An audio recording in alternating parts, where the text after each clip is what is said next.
हरिद्वार की इस पावन भूमि पर जिसे ऐसा कह दिया जाए तो सनातनियों की राजधानी है हरिद्वार।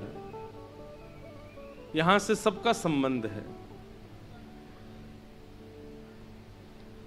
सनातनियों की राजधानी हरिद्वार और सनातनियों के प्रधानमंत्री श्री जगन्नाथ भगवान, ये दो ऐसे स्थान हैं। हम ऐसे ही नहीं बोल रहे हैं, बहुत ध्यान से सुनिएगा। मैंने कल भी कहा था कि हमारे भारत में और पूरे विश्व भर में भी कहीं कहीं अगर सबको मिला लिया जाए तो 3.25 करोड़ तीर्थ हैं। यदि व्यक्ति हिंदू है, सनातन धर्मावलंबी है, तो वो कहीं और गया ना हो, लेकिन हरिद्वार जरूर आया होगा। हरिद्वार उसका जरूर आगमन एक बार तो हुआ ही होगा, हर व्यक्ति का। इसलिए इसको राजधानी कह दें सनातनियों की तो कोई बड़ी बात नहीं। और दूसरी बात, प्रधानमंत्री हमने सनातनियों के राष्ट्रपति बोलो, प्रधानमंत्री नहीं राष्ट्रपति जगन्नाथ जी को क्यों कहा? हो सकता है व्यक्ति ने द्वारिकाधीश के दर्शन नहीं किए होंगे, हो सकता है उसने बद्रीनाथ जी के दर्शन नहीं किए होंगे, लेकिन हिंदू घर में जन्मा है, सनातनी व्यक्ति है, ऐसा हो ही नहीं सकता कि चित्र में भी उसने जगन्नाथ जी नहीं देखे हों। जगन्नाथ जी का दर्शन सबने किया है, सबको हुआ है। जगन्नाथ चकानैन लीला चलवारे, तू न संभाले तो हमें कौन संभाले। जगन्नाथ चकानैन लीला चलवारे, तू न संभाले तो हमें कौन संभाले। गाओ जगन्नाथ जगन, गाओ एक एक शब्द गाओ हमारे साथ। हे जगन्नाथ चकानैन, जगन्नाथ चकानैन लीला चलवारे, तू न संभाले तो हमें कौन संभाले। हे तू न संभाले तो हमें कौन संभाले। हो मेरी ये नैया है अब तो तेरे हवाले, मेरी ये नैया है अब तो तेरे हवाले। हाँ मेरी ये नैया है अब तो तेरे हवाले, ओ मेरी ये नैया है अब तो तेरे हवाले। ओ तू न संभाले तो हमें कौन संभाले। ओ तू न संभाले तो हमें कौन संभाले। हे जगन्नाथ चकानैन, इतनी संख्या में बैठे हो, एकादशी भी नहीं है, सोमवार भी नहीं है, काय बात को व्रत है आपको? अरे आज तो हम बताएं सुबह से नृत्य करने की इच्छा हो रही है, इतनी याद आ रही है जगन्नाथ जी की कि काश वहां होते। अच्छा एक बात बोलें, पहले हमने बनाया था ऐसा क्रम, इससे पूर्व चंडीगढ़ की कथा स्थगित की थी, तो महाराज जी से मैंने कहा, मैंने महाराज जी 1 सप्ताह पहले हो जाएगी कथा। तो महाराज जी बोले क्यों? मैंने कि मेरा मन है कि मैं महाप्रभु जगन्नाथ जी की रथ यात्रा में रहूं। तो महाराज जी बोले भैया होटल खाली नहीं है यहाँ पर पहले की डेट में, तो वो सब बुकिंग हो गई है। तो हमने कहा ठीक है, तो फिर हरिद्वार में ही जगन्नाथपुरी बनाएंगे, लेकिन आप लोगों के बल पे नहीं बनेगा ये। मैं राम जी हम लोग ही मिलके बना लें, आप लोगों, आप तो हरिद्वार ही रहो, चुपचाप धीर गंभीर बिल्कुल वैराग्य भाव में ही रहो। अगर जगन्नाथपुरी वाले बनोगे तो भुजा उठा करके, खड़े होके नहीं, भुजा उठा करके। ओहो जगन्नाथ चकानैन, ओ जगन्नाथ चकानैन, ओ लीला चलवारे, तू न संभाले तो हमें कौन संभाले। हे तू न संभाले तो हमें कौन संभाले। हो मेरी ये नैया है अब तो तेरे हवाले, मेरी ये नैया है अब तो तेरे हवाले। मेरी ये नैया है अब तो तेरे हवाले। मेरी ये नैया है अब तो तेरे हवाले। क्योंकि तू न संभाले तो हमें कौन संभाले। तू न संभाले तो हमें कौन संभाले। जगन्नाथ जगन्नाथ जगन्नाथ चक्कानैन चक्कानैन चक्कानैन चक्कानैन लीला चलवारे। तू न संभाले तो हमें कौन संभाले। तू न संभाले तो हमें कौन संभाले। हाँ तू न संभाले तो हमें कौन संभाले। तू न संभाले तो हमें कौन संभाले। हाँ तू न संभाले तो हमें कौन संभाले। तू न संभाले तो हमें कौन श्री जगन्नाथ महाप्रभु की जय। आज विश्व के महाप्रभु श्री जगन्नाथ जी रथ आरूढ़ हुए हैं।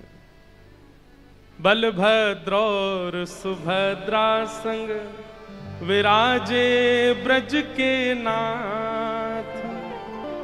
बलभद्र और सुभद्रा संग विराजे ब्रज के नाथ।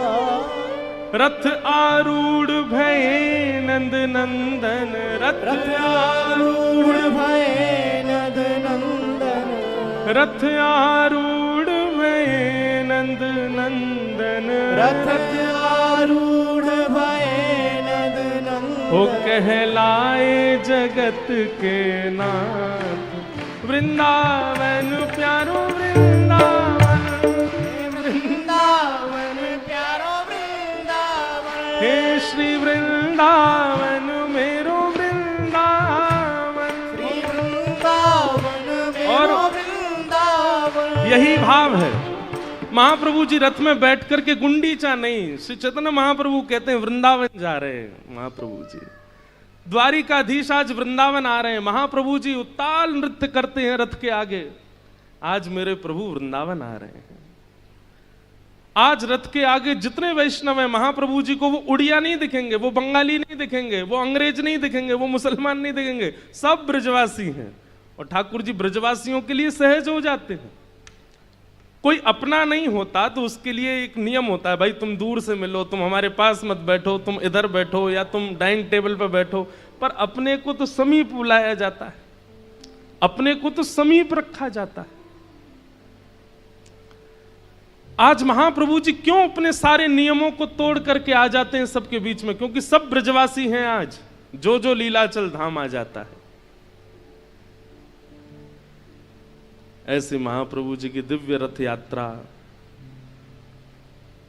आज प्रारंभ हुई है और महाप्रभु जी रथ में आरूढ़ होकर के आनंद निमग्न करते हुए जा रहे हैं गुंडीचा, अपनी मैया के पास। गुंडीचा मैया हैं महाप्रभु जी की। इंद्रद्युम्न राजा जिनके यहां कृपा करके महाप्रभु जगन्नाथ जी विराजे। बंधुओं एक बात तो निश्चित है, सत्य है कि ऐसे ही ठाकुर जी जीवन में नहीं आ जाते हैं, करना तो पड़ता है, त्याग करना पड़ता है, समर्पण करना पड़ता, तब करना पड़ता है, जीवन को बहुत मांझना पड़ता, तब जाकर के भगवत कृपा होती है। आप लोगों ने कई भक्तों की कथा सुनी है, कई संतों के चरित्र सुने हैं, पर इंद्रद्युम्न राजा की कथा हमने खूब सुनाई है। कथा में इंद्रद्युम्न राजा, उसके भाव से जगन्नाथ जी रीझ गए थे। ऐसा एकमात्र पहला राजा हुआ भूमंडल पर जिसने अपने राज्य के परकोटे में अपनी सेना बैठा रखी थी, सुरक्षा के लिए नहीं,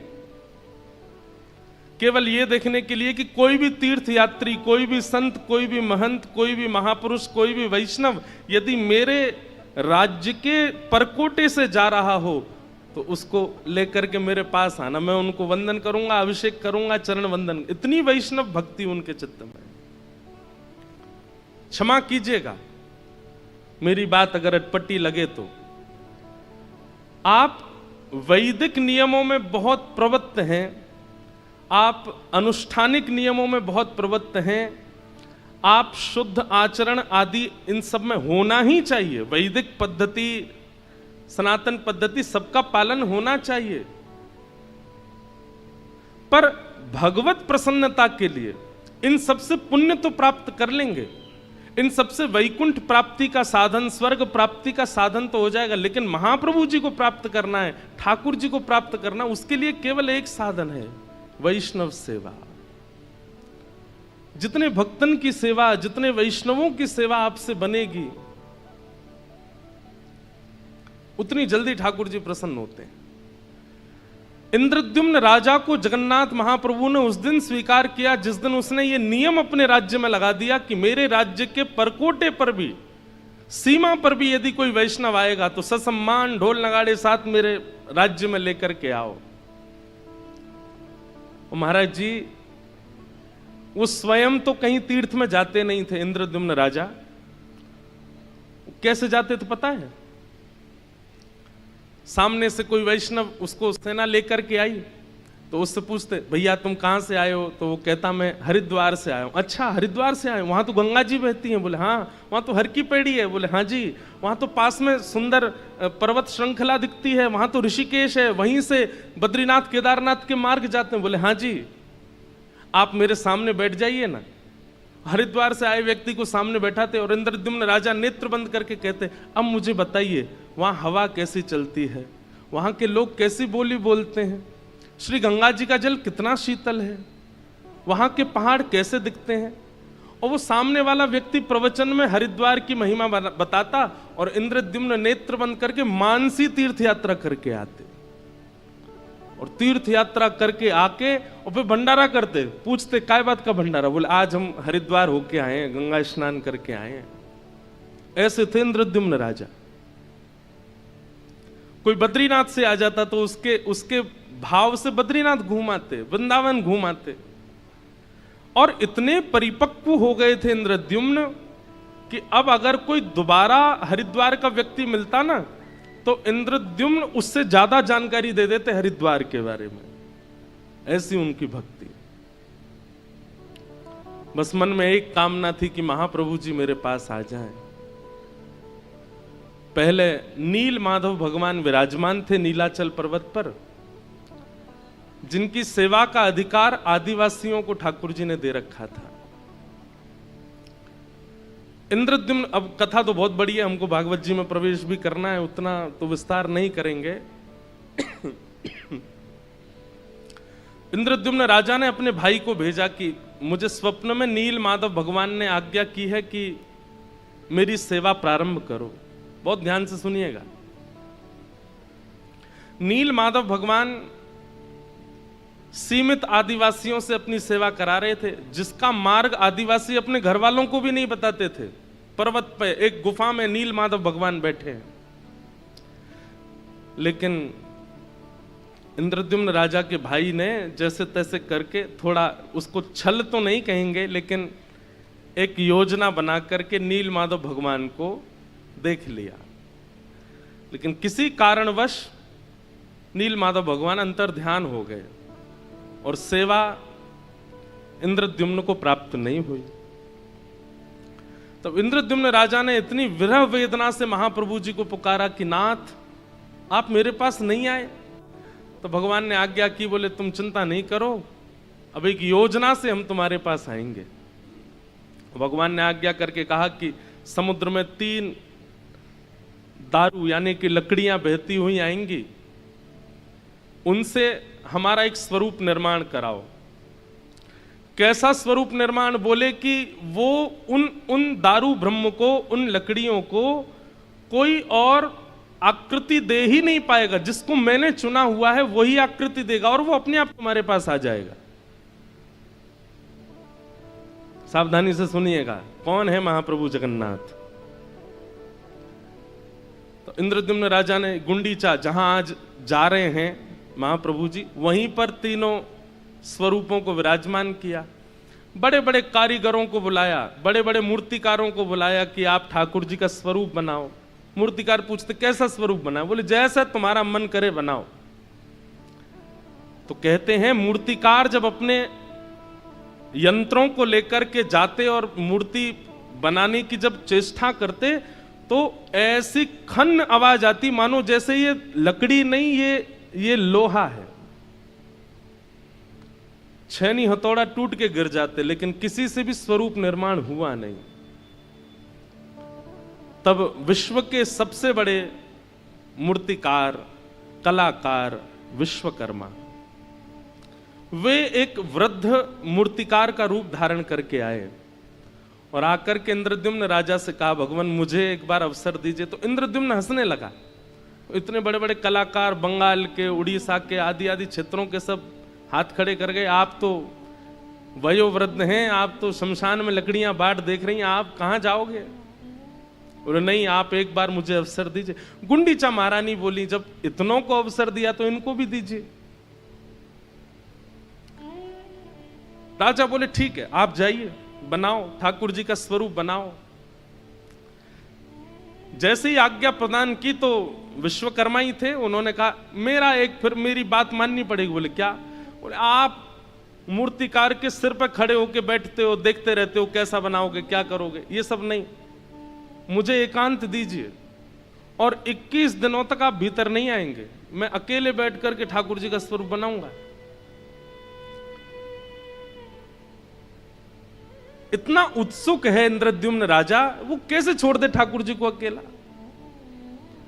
उसने कहा कि ये तो नहीं होगा, मुझे कैसे पता चले क्या चल रहा है क्या नहीं? बोले तुमको पता भी नहीं करना है भाई, मातृ गर्भ में बालक 9 महीना रहता है। अब पिता की पहले दिन ही इच्छा हो जाए मुझे तो देखना है कैसा, कैसे दिख जाएगा भाई? वो तो 9 महीना में निर्माण होगा, तभी तो उसका दर्शन होगा, वो बालक है कैसा? प्रतीक्षा तो करनी पड़ेगी। और बाकी भीतर से कुछ ना कुछ आवाज तुमको आती रहेगी छेनी हथौड़ा की, उससे समझ जाना ठाकुर जी निर्माण हो रहा है।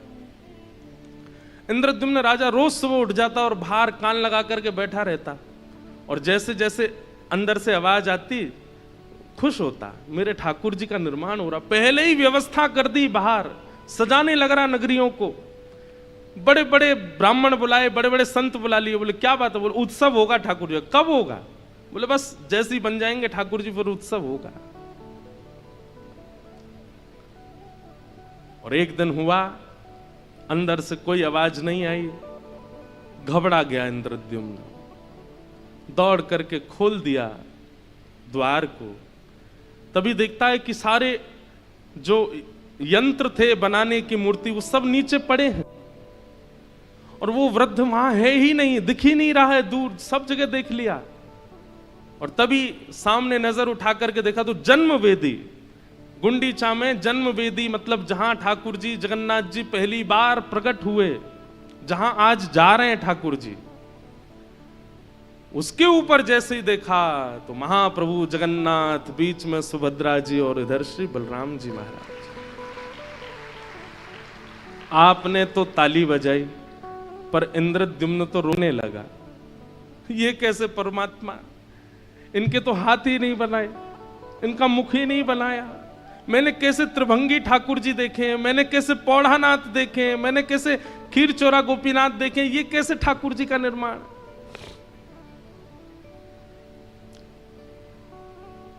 ठाकुर जी का स्वरूप देख करके सह नहीं पाया इंद्रद्युम्न, और विरह वेदना में मूर्छित हो गया।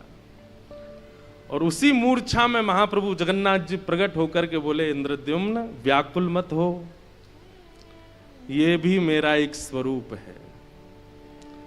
जब द्वारिका में रोहिणी मैया मेरी समस्त पटरानियों को कृष्ण लीला सुना रही थी, उस दिन ब्रज की याद करते करते प्रेम की 10वीं अवस्था में पार कर गया, और मेरा वही द्वारिकाधीश स्वरूप, जैसे हम लोग अत्यंत प्रेम में आते हैं तो नेत्रों से नीर गिरता है, लेकिन प्रेम की जब 10 अवस्थाएं पार हो जाती हैं तो प्रत्येक रोम पिघलने लगता है।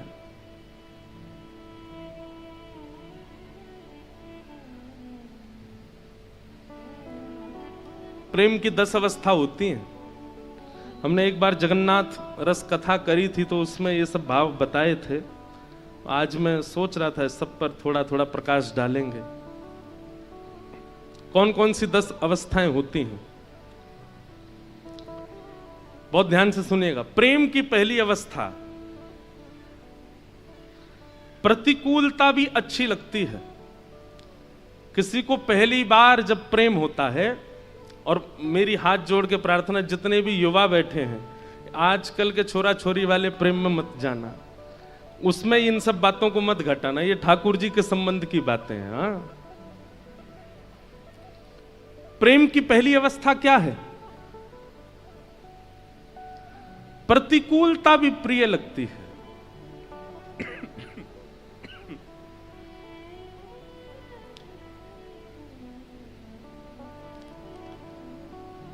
रात में एसी बंद हो गया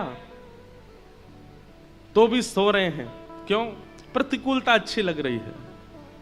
रोटी के बिना भी अच्छा लग रहा है, बिना ठंडे पानी के भी मन लग रहा है। मतलब प्रतिकूल अवस्थाएं भी अच्छी लगती हैं जब प्रेम प्रारंभ होता है।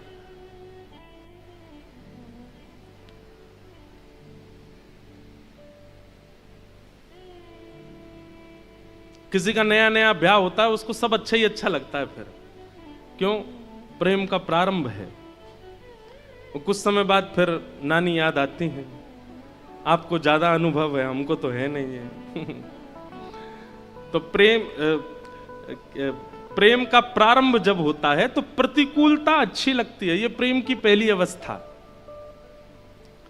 प्रेम की दूसरी अवस्था क्या है? प्रेम की दूसरी अवस्था में परीक्षाएं प्रारंभ होती हैं। कैसी परीक्षा? ये मुझसे प्रेम करते हैं कि नहीं, इनकी परीक्षा लेकर के देखो। ऐसे ठाकुर जी परीक्षा लेते हैं, ये इतना राधे राधे करता है, इतना राधा रमण बोलता है, किसी की परीक्षा लेकर के तो देखो। केवल अनुकूलता में ही मेरा नाम जपता है कि परीक्षाओं में भी मेरी स्मृति बनेगी? तो प्रेम की दूसरी अवस्था क्या होती है? परीक्षा प्रारंभ होती है। धीरे धीरे परीक्षा लेना शुरू। जिनमें परीक्षा ना हो वो प्रेम नहीं है, परीक्षा होती है। प्रेम की दूसरी अवस्था क्या है? मान, रूठना, मनाना, मुंह फुला लेना, थोड़ा समझाना। ठाकुर जी मान करते हैं। जिसने प्रेम लक्षणा भक्ति से ठाकुर जी की सेवा करी होगी, उससे ठाकुर जी रूठते भी हैं, उसे ठाकुर जी मनाते भी हैं।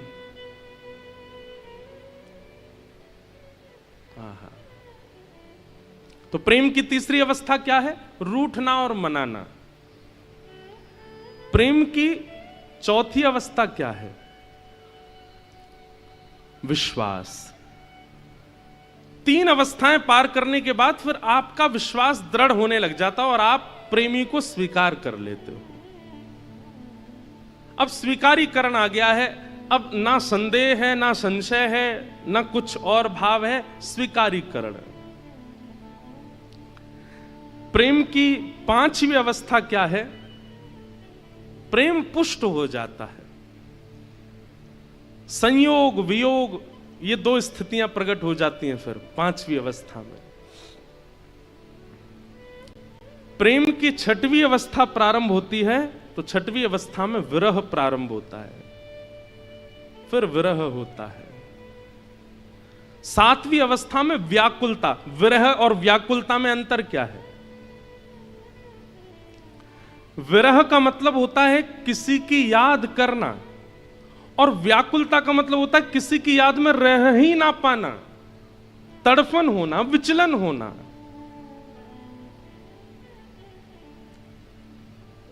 एक होता है कि मुझे जल मिल जाता, जल होता तो मैं पी लेता, थोड़ा गला ठंडा हो जाता। लेकिन एक होता है कि बस भाई अब तो जल ही चाहिए और कुछ नहीं चाहिए।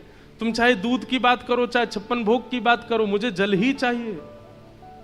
ये व्याकुलता, ये व्याकुलता प्रेम की 7वीं अवस्था है।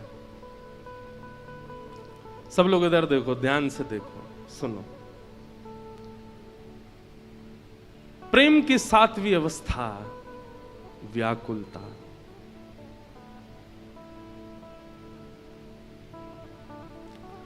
प्रेम की 8वीं अवस्था क्या है? सब में प्रेमी का दर्शन होना, किसी ना किसी भाव में अपने प्रेमी को ही देखना। जित देखूं उतित श्याममयी है।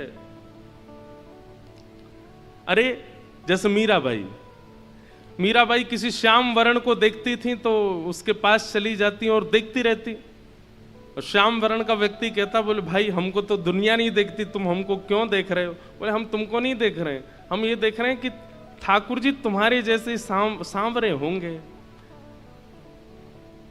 किसी बालक की नटखट अवस्था को देखती मीराबाई तो उसको देख के रोने लग जाती। क्यों? बोले कन्हैया ऐसे ही नाटक करते होंगे, ऐसे ही यशोदा मैया को परेशान करते होंगे। मतलब व्यक्ति विशेष ना दिखना, व्यक्ति की सुंदरता ना दिखना, व्यक्ति के गुण अवगुण ना दिखना, व्यक्ति में दिखने वाली हर स्थिति को अपने प्रेमी से जोड़ के देखना।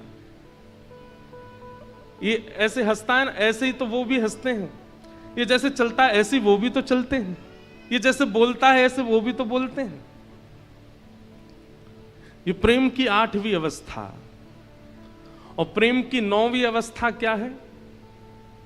जड़ में भी चैतन्य की भ्रांति होना। पेड़ अभी हमें जड़ लगता है कि भाई इसमें प्राण नहीं है, ये बोलेगा नहीं, लेकिन प्रेमी व्यक्ति जब 9वीं अवस्था पार करता है तो वो पेड़ से भी वार्ता करेगा, वो पक्षियों से भी बात करेगा, वो जीव जंतु पशु पक्षियों को भी अपने जैसे बोलने वाला चैतन्य समझ के चर्चा करेगा। और प्रेम की 10वीं अवस्था क्या है? महाभाव श्री जगन्नाथ। एक एक अंग प्रेम विगलित हो जाना, पिघलने लग जाना, जैसे एक मोमबत्ती पिघल जाती है। ये प्रेम की 10 अवस्था है। हम आप सब लोग प्रेम की 2री 3री अवस्था से ऊपर नहीं जा सकते, लेकिन द्वारिकाधीश 10वीं अवस्था पार कर गए थे द्वारिका में, तब जगन्नाथ रूप प्रकट हुआ। और ये सारी बातें मैं आपको बता रहा हूं, लेकिन इंद्रद्युम्न के स्वप्न में स्वयं जगन्नाथ जी बता रहे हैं, अरे इंद्रद्युम्न, ये स्वरूप को देख करके तुम व्याकुल मत हो, ये मेरा प्रेम विगलित स्वरूप है। ब्रजवासियों की याद में, श्री किशोरी जी की याद में, ब्रज की याद में जो मेरा स्वरूप प्रेम विगलित हुआ, वही जगन्नाथ बन के तुम्हारे पास आया है। अरे तुम सबसे बड़े भाग्यशाली हो। बहुत ध्यान से सुनिएगा हमारी बात। त्रिभंग लली राधा रमण वृंदावन में है, पर त्रिभंग लली स्वरूप ठाकुर जी का गोलोक धाम में भी है। धनुषधारी ठाकुर जी अयोध्या में है, पर धनुषधारी ठाकुर जी साकेत में भी हैं। शंख चक्र गदा पद्मधारी ठाकुर जी दक्षिण में हैं, बद्रीनाथ में हैं, परंतु ये वैकुंठ में भी हैं। लेकिन महाप्रभु जगन्नाथ तो केवल और केवल और केवल इस धरा धरती पर है और कहीं नहीं है। ये जगन्नाथ जी का स्वरूप वैकुंठ में नहीं है, ये जगन्नाथ जी का स्वरूप गोलोक में नहीं है, ये जगन्नाथ जी का स्वरूप साकेत में नहीं है, ये केवल लीलाचल धाम में और कहीं नहीं है। इसलिए लीलाचल धाम की इतनी महिमा है, क्योंकि देवताओं के पास भी त्रिभंग लली स्वरूप तो है, धनुषधारी स्वरूप तो है, शेषशाही स्वरूप तो है, चतुर्भुज स्वरूप तो है, पर जगन्नाथ ये तो केवल हमारे भारत में, ये वैकुंठ में भी नहीं है। और वो स्वरूप रथ यात्रा करते हैं, रथ पर आकर के निकलते हैं सभा के बीच से।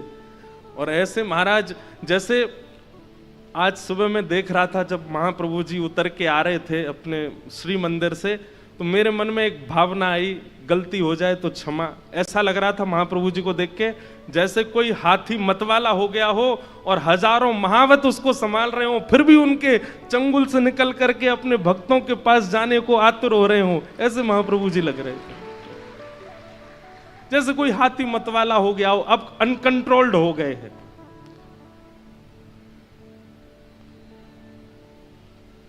जब वो सिंह द्वार पर कैमरा वाले जो लगाए हुए थे, तो महाप्रभु जी जब सिडनी, अब जो लोग जगन्नाथपुरी नहीं गए उनको तो यहीं से प्रणाम है। जगन्नाथपुरी गए कितने लोग हैं? हाथ ऊपर करो। हे भगवान, 100% में से 25-30% लोग गए बस। बाकी के जितने यहां हाथ नीचे करके बैठे हैं, ये कथा पूरी करके बस योजना बनाओ कैसे भी जगन्नाथपुरी जाओ। भैया अंतिम श्वास कब आ जाए कोई पता नहीं है, उससे पहले अब सुनो, यहां से पधार करके अगर वैकुंठ चले भी गए तो जगन्नाथ जी तो वहां मिलेंगे नहीं। यहां से पधार के स्वर्ग भी चले गए तो वहां जगन्नाथ जी है ही नहीं, वो तो यहीं है। इसलिए देरी नहीं करो। इसके लिए तो हम आपसे निवेदन कर रहे हैं व्यासपीठ से कि महाप्रभु जी को देखा, एक बार उनका दर्शन कराओ, नेत्रों में बसाओ, और व्यवस्थाओं की चिंता करके मत जाना। बिल्कुल अव्यवस्था में जाओ, महाप्रभु जी व्यवस्था करते हैं सबकी। जो व्यवस्था करके जाते हैं ना, उनकी व्यवस्था उनके हाथ में होती है, और जो बिना व्यवस्था के जाते हैं, हम आपको सच बता रहे हैं, महाप्रभु जी व्यवस्था करते हैं उनकी।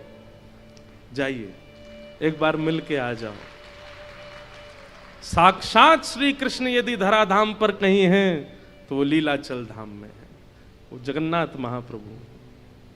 उनको आप कहेंगे तो क्या राधारमण जी नहीं है, तो बिहारी जी नहीं है, बद्रीनाथ भगवान नहीं है? ये भी हैं, पर इनमें श्री कृष्ण का अनुभव करने के लिए आपको बहुत पवित्र होना पड़ेगा, साधन से, नाम से, गुरु कृपा से, स्वाध्याय से, जप से, तप से। तब जाकर के इन क्षेत्रों में आप कृष्ण को अनुभव कर पाओगे। लेकिन आप जैसे हो वैसे चले जाओ, लीलाचल में जो जगन्नाथ हैं वो आपको कृष्ण ही दिखेंगे, वो वैसे ही हैं। उनके लिए कोई साधन करने, वो कलिकाल के ठाकुर हैं। कलयुग में जो सबसे ज्यादा सारे उसने दुर्गुण अपना रखे हो, वो भी आ जाओ, महाप्रभु जी उसको भी गले लगाते हैं। आप जैसे समय मिले, जितने लोगों ने हाथ नहीं खड़े किए सब जाना। हम तो यहां से कथा पूरी करते ही जा रहे हैं जगन्नाथपुरी। 2-3 दिन मिल रहे हैं हमको, बीच में सीधे जाएंगे ठाकुर जी की पहुंडी यात्रा और गुंडीचा मंदिर में ठाकुर जी का दर्शन करके फिर आएंगे वृंदावन, गुरु पूर्णिमा उत्सव। तो भगवान ने इंद्रद्युम्न को आज्ञा की, बोले अरे पगले, तू पागल, तू क्या मूर्छित होके गिर गया? ये स्वरूप केवल तेरे पास है, ये वैकुंठ में भी नहीं है। तब इंद्रद्युम्न को होश आया और महाप्रभु जी के रूप को जब उसने देखा। बंधुओं एक बात बोलूं, आज रथ यात्रा है, लिख लीजिएगा, रथ यात्रा का एक नाम और है, इतना प्यारा नाम है, नहीं सुना होगा किसी ने। क्या नाम है पता है? नैन उत्सव। क्या नाम है? नैन उत्सव। आपको पूरी रथ यात्रा में केवल 2 नैन ही दिखेंगे और कुछ नहीं दिखेगा, इसलिए इस उत्सव का नाम ही है नैन उत्सव। महाप्रभु जी के आपको किलोमीटरों दूर से भी रथ को देखेंगे, और रथ के भीतर जब झांक के देखेंगे तो पंडा पुजारियों के मुंड दिख रहे होंगे, किसी के शरीर दिख रहे होंगे, पर आपको महाप्रभु जी दिखें चाहे नहीं दे, नैन जरूर दिख जाएंगे। इसलिए इस उत्सव का नाम है नैन उत्सव। आपके और उनके नैन ही मिलेंगे, इसलिए इसका नाम ये नैन उत्सव है। स्नान पूर्णिमा का दिन था जिस दिन महाप्रभु जी का रूप प्रकट हुआ। कलशों से स्नान कराया गया। ठाकुर जी बीमार पड़ गए, स्नान करते ही ठाकुर जी बीमार हो गए। फिर उसके बाद कुछ दिन तक ठाकुर जी चिकित्सा लेते हैं, और फिर आज द्वितीया के दिन महाप्रभु जी रथ में विराजमान होके गुंडीचा जाते हैं। अब इसके पीछे लीला क्या है?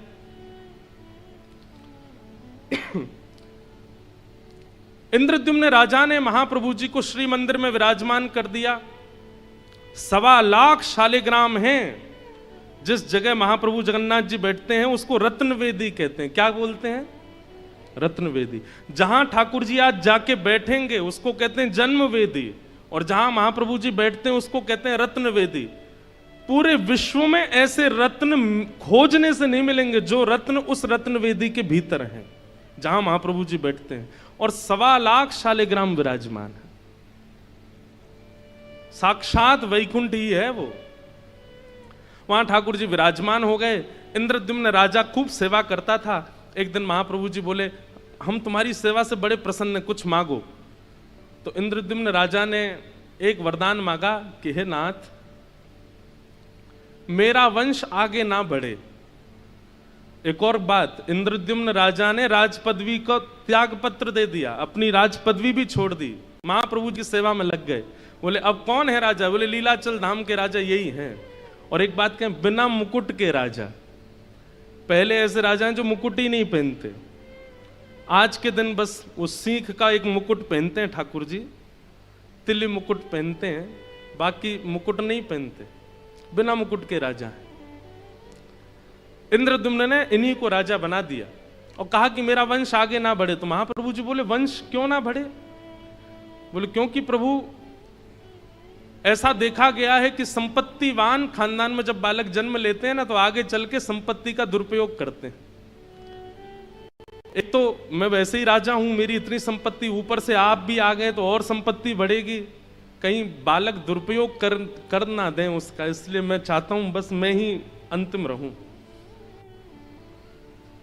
महाप्रभु जी बोले ठीक है। थोड़ी देर बाद गुंडीचा मैया आई, महाप्रभु जी ने उनसे भी कहा, बोले हम तुम दोनों से बहुत प्रसन्न हैं, हम राजा से तो मिल लिए, अब तुम बताओ तुमको क्या चाहिए?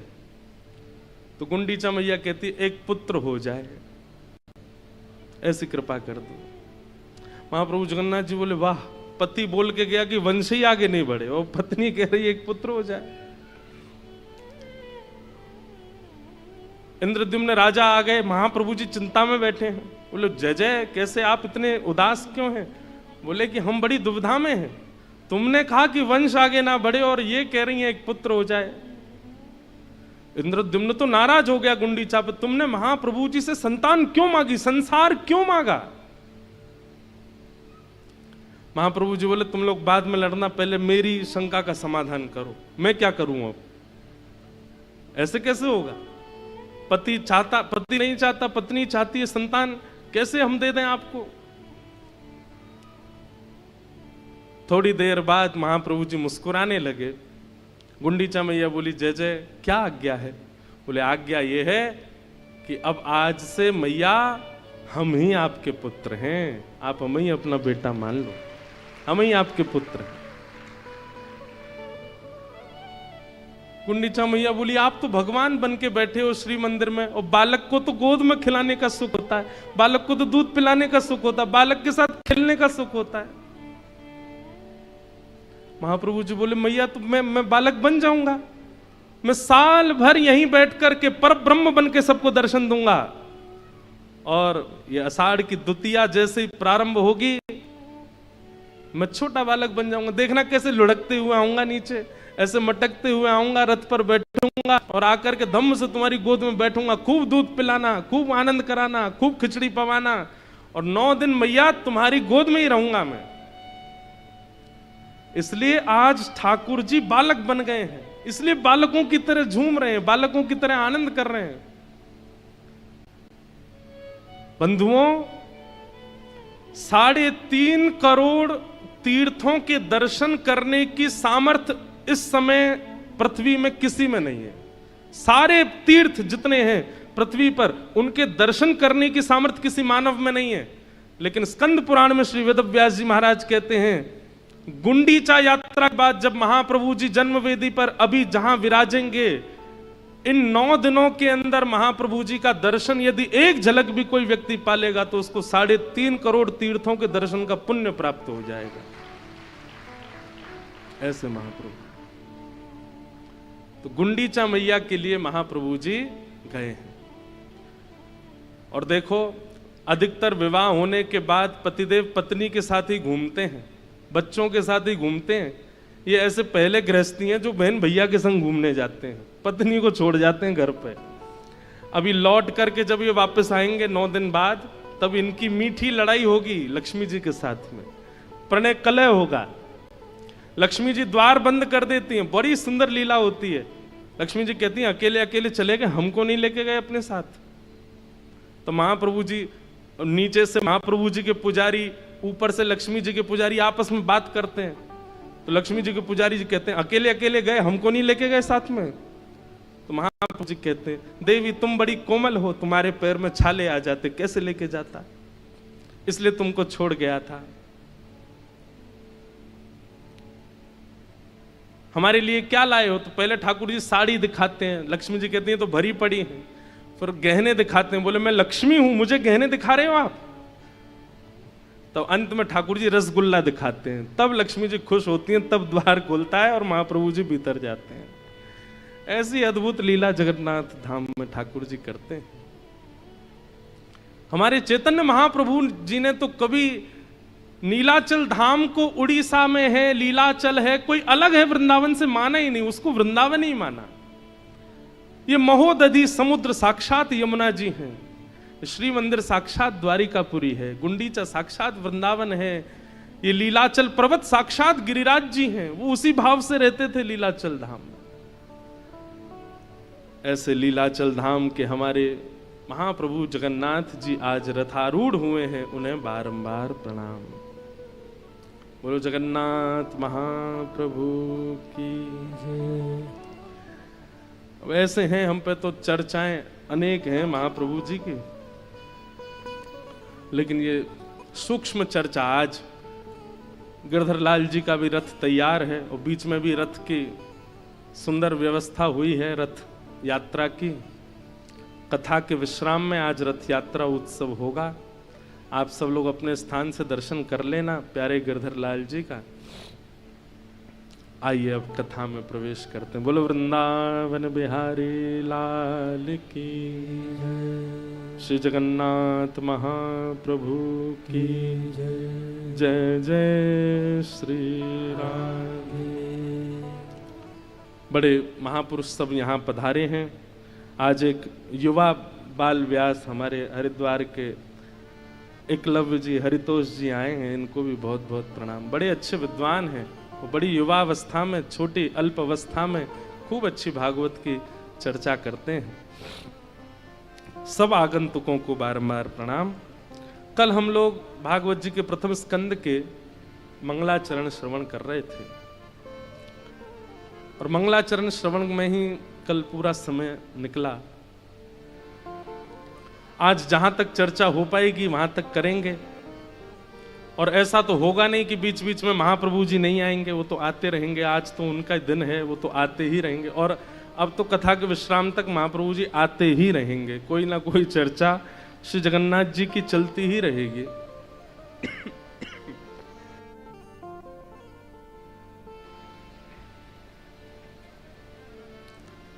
नैमिषारण्य क्षेत्र में 88,000 सौनकादि ऋषि बैठे हैं और सूत जी महाराज से मानव कल्याण के लिए प्रश्न करते हैं। सूत जी सौनकादि ऋषियों के भाव सुनकर के, प्रश्न सुनकर के अब यहां से कहना प्रारंभ करते हैं।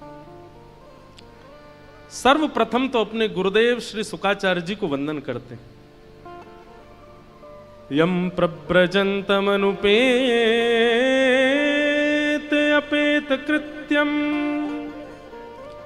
द्वैपायनो विरह कातर आजुहाव पुत्रेति तन्मयतया तरवोभिनेदो स्तम सर्वभूत हृदयम मुनिमान तुष्मि। श्री सुखदेव जी को प्रणाम किया। बंधुओं, एक बात हमारी बहुत ध्यान से सुनिएगा। जीवन में गुरु निष्ठा को, अभी गुरु पूर्णिमा आने वाली है, गुरु निष्ठा को जीवन में एक पतिव्रता नारी की तरह पालन कीजिए। कई बार ऐसा होता है कि इस संसार में प्रभावजन्य कई महापुरुष हमारे सामने आते हैं जिनको देख करके हमें अपने गुरु थोड़े कम लगने लगते हैं। अरे इनका प्रभाव ज्यादा है, पहले मिल गए होते तो इनको गुरु बनाते। आपको हम सत्य बता दें, जैसे ही आपके मन में ये भावना आती है कि ये श्रेष्ठ हैं, उसी समय आपका भजन घटने लगेगा, आपकी सेवा घटने लगेगी, ठाकुर जी के प्रति जो आपका भाव है वो नष्ट होने लगेगा। यदि आपके गुरुदेव चतु वैष्णव संप्रदाय से और मूल सिद्धांतों से थे तो यदि गुरुदेव ऐसे ही बनाए थे, कोई परंपरा नहीं थी, बस प्रभाव में आकर के बना लिए, तो बात अलग है। लेकिन कहीं ना कहीं अगर चतु वैष्णव संप्रदाय में आपने कहीं दीक्षा ली है, परंपरागत आपकी गुरु प्रणाली चलती आई है और उसमें आपने दीक्षा ली है, तो जीवन में चाहे जैसी स्थिति आ जाए, अपने गुरु के प्रति कभी भी यह भावना मत रखना कि इनसे श्रेष्ठ ये है। जैसे भी हैं हमारे गुरु सर्वोपरि।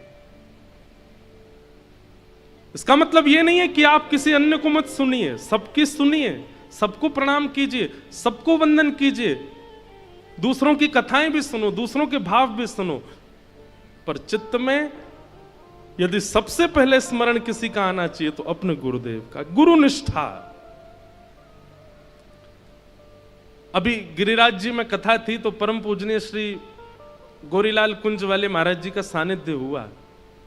महाराज जी ने बैठ करके हमको ये बात बड़ी भावुकता से बताई कि इंद्रेश जी, हम आपको कैसे बताएं, हमने अपने जीवन में और कोई साधन किया हो चाहे ना किया हो, पर हमने अपने गुरु निष्ठा को पूर्ण रूपेण धारण किया और उस गुरु निष्ठा के बल पर हम कहने में संकोच नहीं करेंगे, कहने में बिल्कुल घबराएंगे नहीं, कहने में कोई अतिशयोक्ति नहीं करेंगे। प्रिया प्रियतम का साक्षात्कार केवल इसी भाव से हमको हुआ है, अपने गुरु के प्रति पूर्ण निष्ठा। गुरु कोई शरीर नहीं है, गुरु कोई व्यक्ति नहीं है, गुरु कोई स्वरूप नहीं है। हमारे प्यारे ठाकुर जी ही सचल रूप में हमारे गुरुदेव के रूप में हमारे पास आए हैं। इस भाव से उनको देखो। वो डांट दें, फटकार दें, कभी थोड़े वयोवृद्ध हो जाएं, ना ज्यादा चल पाएं, ना बोल पाएं, बोलने की कला ना हो, कुछ कहने की, लेकिन वो फिर भी हमारे गुरु हैं, उनके प्रति वही भाव रखो। गुरु निष्ठा सर्वोपरि है। इसलिए अन्य व्रत साधन नियम बने ना बने, पर गुरु निष्ठा, इस पर विशेष ध्यान दीजिएगा। हमारी सनातन पद्धति में गुरु के बिना कुछ भी नहीं हुआ। सबने गुरु आश्रय लिया और गुरु आश्रय के बाद ही जीवन में भगवत कृपा परिलक्षित हुई। उसके लिए गुरु निष्ठा। हमारी ये गरीब दासी परंपरा है, जिस परंपरा में यहाँ कथा हो रही है। आज हमारे राम जी महाराज ने मुझे कुछ ग्रंथ भी दिए, अभी उनका अध्ययन स्वाध्याय तो नहीं कर पाया मैं, पर करूंगा। परंतु एक बात ये निश्चित है, कोई कह रहा था महाराज जी को इतना बड़ा आश्रम बनाया, महाराज जी इतना बढ़िया सब चलता है, आपके पास तो खूब संपत्ति है। ऐसा, ये संपत्ति वो वाली संपत्ति नहीं जिसको आप संपत्ति मानते हो, ये आपके पूर्वाचार्यों के भजन की संपत्ति है, ये आपके पूर्वाचार्यों के साधन की संपत्ति है। हम यहां बैठे, हमारे पास क्या है? हमारे गुरुदेव बैठे हैं सामने, इनकी संपत्ति, इन्होंने परिश्रम किया, इन्होंने तप किया, इन्होंने भजन किया, उसका फल हम पा रहे हैं प्रेम से बैठ के। यहां से जो बोलते हैं वो भगवत वाणी हो जाता है। गुरु कृपा सर्वोपरि है और मेरे से बड़ा प्रमाण नहीं मिलेगा आपको। हम अपने गुरुदेव के सामने बैठ करके बोल रहे हैं तो कोई बहुत बड़ी बात बोल रहे हैं ऐसा नहीं समझिएगा। पर जैसे कई बार आप लोगों ने सुना है ना, कई प्रसंग ऐसे सुने कि उन्होंने भैंस के ऊपर हाथ धर दिया, भैंस वेद बोलने लग गई, उन्होंने जीव के ऊपर हाथ धर दिया, जीव ऐसे बोलने लग गया। हमारी स्थिति ऐसी जानिएगा, हमारे पूज्य गुरुदेव भगवान ने हमारे सिर पे हाथ धर दिया, हम बोलने लग गए, सामर्थ्य नहीं। आपके पूज्य गुरुदेव, हमारे दादा गुरुदेव अनंत श्री विभूषण श्री रामानुज प्रपन्नाचार्य गुरु जी, जिनको वृंदावन में कहते कि भाई श्रीमद् भागवत जी सचल अगर देखनी हो तो पूज्य ठाकुर जी के गुरु जी का दर्शन करो, चलते फिरती भागवत जी, ऐसे पूज्य गुरुदेव भगवान। ये परंपरा से प्राप्त है। और एक बात कहें, गंगा जी इस बात का प्रमाण है। दिलीप के तप करने से गंगा जी नहीं आई, उनके वंश में कितने लोगों ने आकर के गंगा जी की तपस्या की, लेकिन गंगा जी का प्रादुर्भाव तभी हुआ जब 3-4 पीढ़ियां तप करके चली गई। भगीरथ आए और भगीरथ ने तप किया, मां गंगा पृथ्वी पर आ गई और नाम भागीरथी पड़ गया। लेकिन वास्तविकता तो यहां भागवत जी में बताई गई है कि तप केवल भगीरथ ने नहीं किया, उनकी 4 पीढ़ियां निकल गई हैं गंगा जी को बुलाने में। यहां भी परंपरा, गुरु परंपरा। हम और आप सब तो केवल एक वक्ता को बोलते हुए देख रहे हैं, लेकिन उसके पीछे कितने गुरुओं का आश्रय है, कितने गुरुओं का तप है। केवल एक काम कीजिए, अपने गुरु के प्रति पूर्ण निष्ठा रखो, पूर्ण भाव रखो। वो जैसे भी हैं उनके प्रति यही रखो कि यही हमारे चलते फिरते जगन्नाथ जी। आज जो जगन्नाथपुरी नहीं गए होंगे, यदि अपने गुरुदेव के समीप बैठे हो तो अपने गुरुदेव के युगल चरणों में ही पुष्प अर्पित करना और उन्हीं को जगन्नाथ जी मान करके उन्हीं की आरती कर लेना। आप ही हमारे जगन्नाथ जी हो, आप ही हमारे वंदनीय हो। गुरु निष्ठा। श्री सूत जी महाराज ने अपने गुरुदेव का स्मरण किया और तत्पश्चात अब यहां से सूत जी कहना प्रारंभ करते हैं। एक बहुत सुंदर बात यहां कहते हैं, सवै पुंसां परो धर्मो यतो भक्ते अदोक्षजे अहैतुक्य प्रतिहता ये आत्मा संप्रसीदति। परम धर्म, धर्म और परम धर्म, इन पर कल चर्चा हो रही थी। परम धर्म क्या है? बोले सवै पुंसाम परो धर्मो यतो भक्तिर अदोक्षजे। अदोक्षज भगवान की कैसी भक्ति? बोले प्रेम लक्षणा भक्ति। एक होती है श्रद्धाजन्य भक्ति, एक होती है भावजन्य भक्ति, एक होती है शास्त्रजन्य भक्ति और एक होती है प्रेम लक्षणा भक्ति। प्रेम लक्षणा भक्ति जीवन में प्रकट होना, यही परम धर्म है। आप हनुमान चालीसा बोलते आए, आप हनुमान जी पर चोला चढ़ाते आए, सोमवार के दिन महादेव का अभिषेक करते आए, गंगा स्नान करते आए। अब तक केवल इनको नियम मान करके किया था, लेकिन किसी दिन ये भाव में परिवर्तित हो जाएं, किसी दिन ये प्रेम में परिवर्तित हो जाएं। जैसे कोई संबंधी के साथ आपका भाव रहता है, वैसा संबंध ठाकुर जी के प्रति परिलक्षित हो जाए, तब वो प्रेम लक्षणा भक्ति हो जाएगी। और प्रेम लक्षणा भक्ति ही प्रत्येक जीवात्मा का परम धर्म है। ठाकुर जी से प्रेम होना, श्रद्धा होना, विश्वास होना, समर्पण होना, ये सब एक बात है। प्रेम होना ये विशेष बात है। ठाकुर जी से प्रेम नहीं हो पाता सबका। और मेरे कहने से, आपके सुनने से ये प्रेम प्रकट हो जाए, इसकी संभावना भी अति नहीं है। एक बात सुनिएगा, मेरी कथा सुनाने से श्रद्धा जन्म ले लेगी, मेरी कथा सुनाने से विश्वास हो जाएगा, मेरी कथा सुनाने से, मतलब मेरी यो न सोचना मैं अपनी कह रहा हूं, कथा किसी की भी सुनो, श्रद्धा उत्पन्न हो जाएगी, विश्वास उत्पन्न हो जाएगा, समर्पण उत्पन्न हो जाएगा। पर प्रेम उत्पन्न तो तब होगा जब वो चाहेंगे, जब ठाकुर जी चाहेंगे। वक्ता तो केवल समर्पण आपके द्वारा करवा देगा, गुरुजन तो आपके द्वारा भक्ति करवा देंगे, आपके द्वारा श्रद्धा परिवर्तित करा देंगे, लेकिन प्रेम तो तब होगा जब ठाकुर जी चाहेंगे। और वो चाह जाएं, इसी के लिए तो कथा सुनी जा रही है, इसी के लिए तो वक्ता के द्वारा, गुरु के द्वारा निर्माण किया जा रहा है। कथा पंडाल क्या है पता है? बहुत ध्यान से सुनना, एक भाव मन में आ रहा है। कथा पंडाल क्या है? श्रृंगार ग्रह। क्या है? श्रृंगार ग्रह। और यहां वक्ता अपने गुरु के द्वारा प्राप्त किए हुए ज्ञान से, भक्ति के और भाव रूपी इन श्रृंगार यत्नों से आपका श्रृंगार कर रहा है। श्रोता ये सारे श्रृंगार कराने बैठे, सबका श्रृंगार कर रहा है। यहां श्रृंगार कराने के बाद श्रृंगार किया क्यों जाता है? किसी को रिझाने के लिए। और यहां वक्ता जब श्रृंगार कर देता है तब आप लोग जाओगे, फिर राधा रमन जी जाओगे, राधा वल्लभ जी जाओगे, बद्रीनाथ जाओगे, जगन्नाथपुरी जाओगे, उनके सामने जाओगे, तब आपके उस श्रृंगार को महाप्रभु जी देखेंगे। अगर उस श्रृंगार से वो रीझ गए तो आप में प्रेम उत्पन्न हो जाएगा, और यदि अभी भी श्रृंगार में कटौती रहेगी तो बार बार कथा और सुननी पड़ेगी। समझ में आई बात? जब तक संसारी भाव से नहीं समझाओ नहीं समझ आती है। कोई लड़का वाले आ जाए घर पे देखने लड़की को, तो लड़की उस दिन बढ़िया वाला श्रृंगार करने जाती है, उसको हम भा जाएं तो हमारा ब्याह होगा।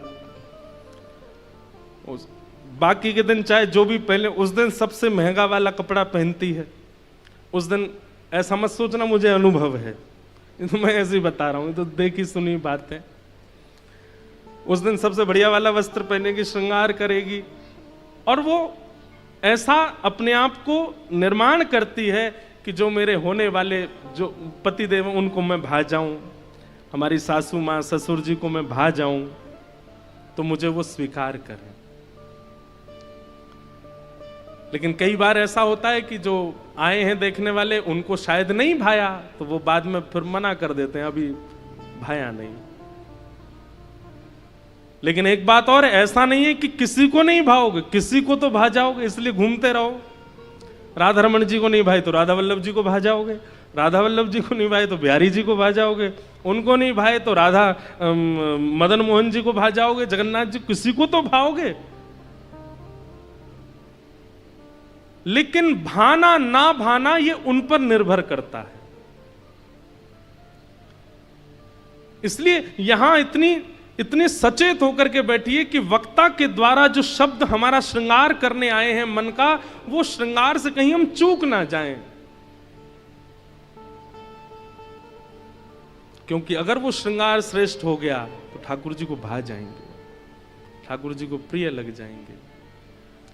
और जिस दिन ठाकुर जी को प्रिय लग गए तो यह परम धर्म प्रकट हो जाएगा। क्या? यतो भक्तिर अदोक्षजे, अदोक्षज भगवान की प्रेम लक्षणा भक्ति प्रकट हो जाएगी। मीराबाई प्रेम लक्षणा भक्ति के अधिकारिणी हैं। सूरदास, कुंभनदास, रैदास, कृष्णदास, हमारे माधव दास जगन्नाथ महाप्रभु के परम भक्त, बलराम दास जगन्नाथ जी के भक्त। जगन्नाथ भगवान के भी 5 सखा हैं, उनमें एक माधव दास, एक बलराम दास, एक रघुनाथ दास, ऐसे 5 सखा हैं। ये सब प्रेम से भजने वाले हैं जिनको ठाकुर जी ने स्वीकार कर लिया, उनकी प्रेम लक्षणा भक्ति पर स्वीकार कर लिया।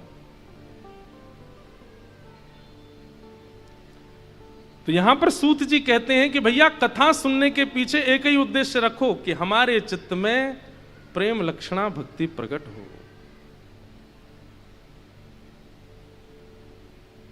और प्रेम लक्षणा भक्ति प्रकट होगी तो स्वर क्या निकलेगा मुख से? मेरो मन वृंदावन में अटक्या, मेरो मन वृंदावन में अटक्या, मेरो मन हरि चरणन में अटको, मेरो मन हरि चरणन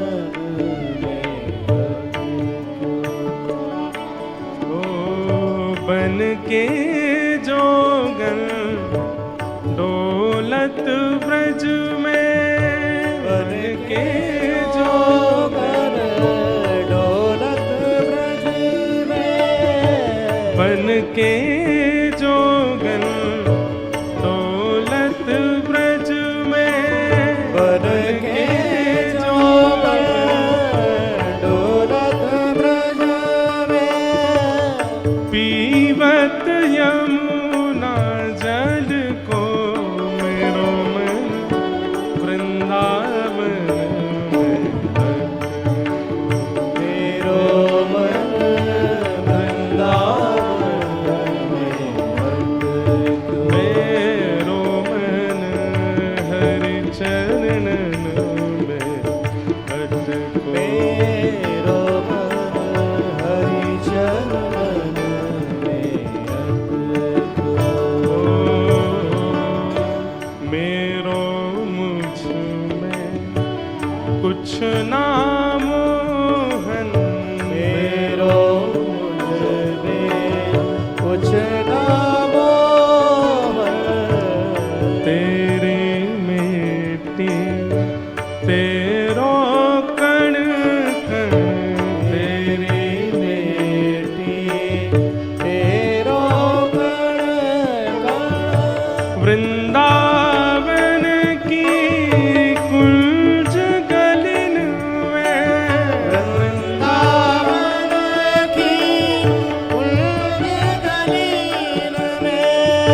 वृंदावन की कुंज गलिन में, वृंदावन की कुंज गलीन में मिल जाओ प्रभु मुझको, मेरो में वृंदावन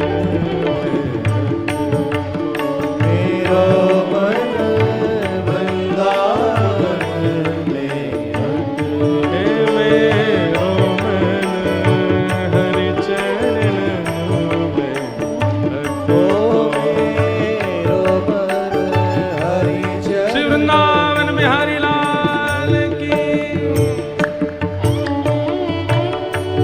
करताल बजा के गाओ। ये प्रेम लक्षणा भक्ति का स्वर है।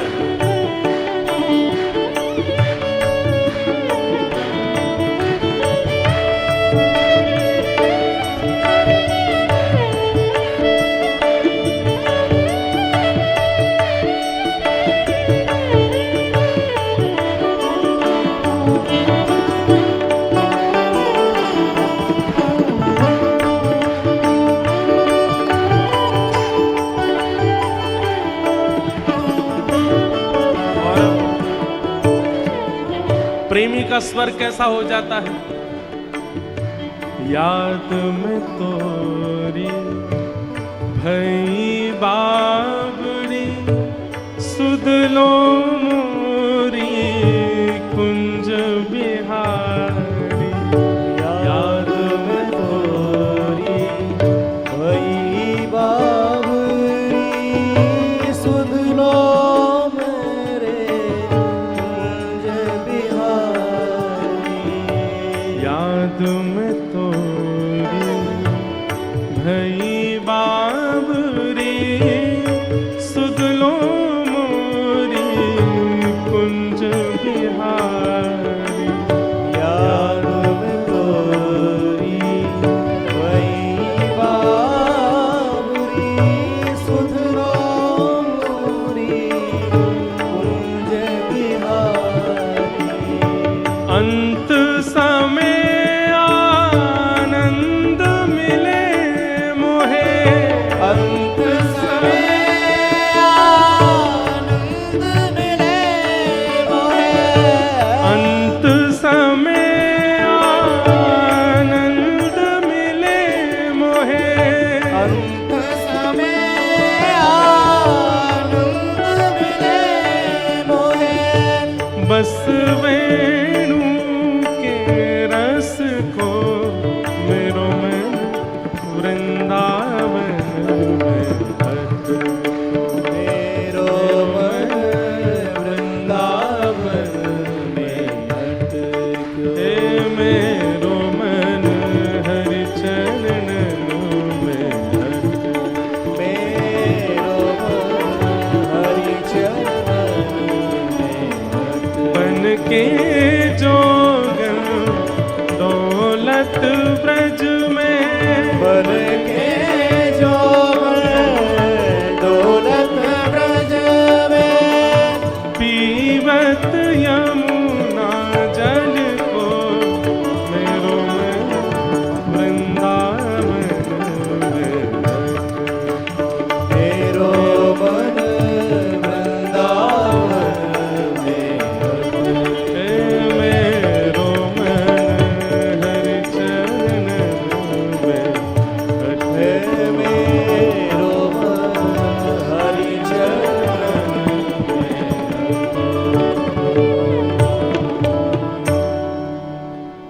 प्रेम लक्षणा भक्ति है, जहां पर कोई कामना नहीं है ठाकुर जी से, केवल और केवल बस प्रेम है। सूरदास जी के जैसा, मीराबाई के। सूरदास जी को ठाकुर जी दिख गए, नेत्र नहीं है सूरदास जी के पास, लेकिन ठाकुर जी प्रकट हो गए और प्रकट होकर के सूरदास जी को नेत्र दे दिए। नेत्रों से ठाकुर जी के सर्वांगीण अंग का दर्शन करने के बाद सूरदास जी ठाकुर जी से कहते हैं, हे नाथ एक वरदान दे दो। भगवान कहते हैं हमने नेत्र दे तो दिए। बोले आपने दिए, मैंने नहीं मांगे थे, ये आपने दया करके दिए हैं, पर मेरी याचना नहीं है।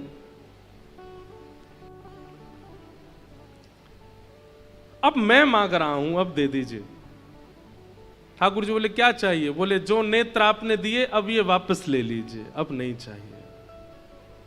आपको देख लिया, बस इन नेत्रों में आप विराज गए, अब किसी अन्य को देखने की चाह नहीं, इच्छा नहीं। बिल्लु मंगल, ये प्रेम लक्षण भक्ति वाले वैष्णव हैं।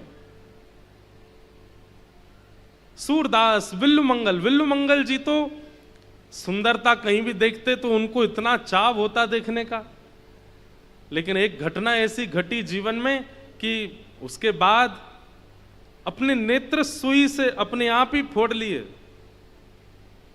श्री बिल्लु मंगल जी का एक श्लोक पूज्य पिताजी महाराज और हम मंगलाचरण में बोलते हैं।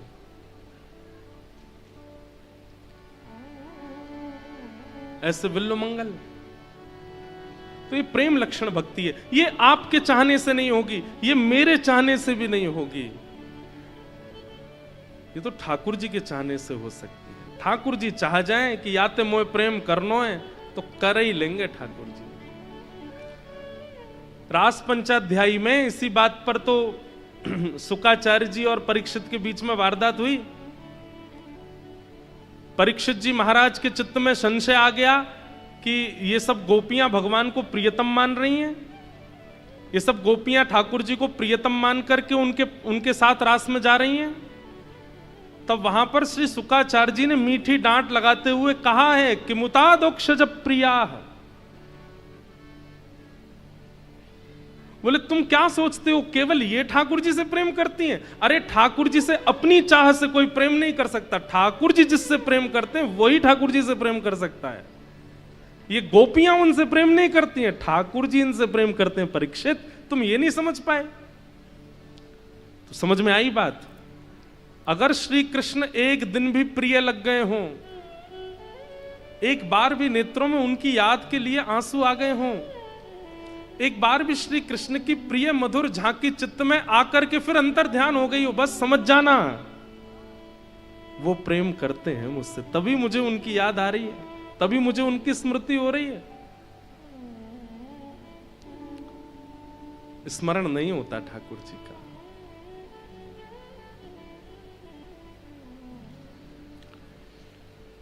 सूत जी कहते हैं यतो भक्तिर अदोक्षजे कि धर्मस्वनिष्ठितः पुंसाम विश्वक्सेन कथासु यः नोत्पादय दधिरतिम श्रम एव हि केवलम। बहुत अच्छी बात। यहां पर कहते हैं कि आपने जीवन में चाहे जितने साधन किए हों, जितनी तीर्थ यात्राएं करी हों, जितने भी भगवत साधन बताए गए हैं, यज्ञ हो, हवन हो, तीर्थ यात्रा हो, नदी स्नान हो, सबकी अपनी महिमा है। लेकिन आपके इन समस्त भावों को ठाकुर जी ने स्वीकार किया, इसका क्या प्रमाण है आपके पास? आप प्रमाण रूप में फोटो खिंचवाते हो। हम बद्रीनाथ गए थे, हम केदारनाथ गए थे, हम गंगोत्री गए थे, यमुनोत्री गए थे, हम जगन्नाथपुरी गए थे, वृंदावन गए थे।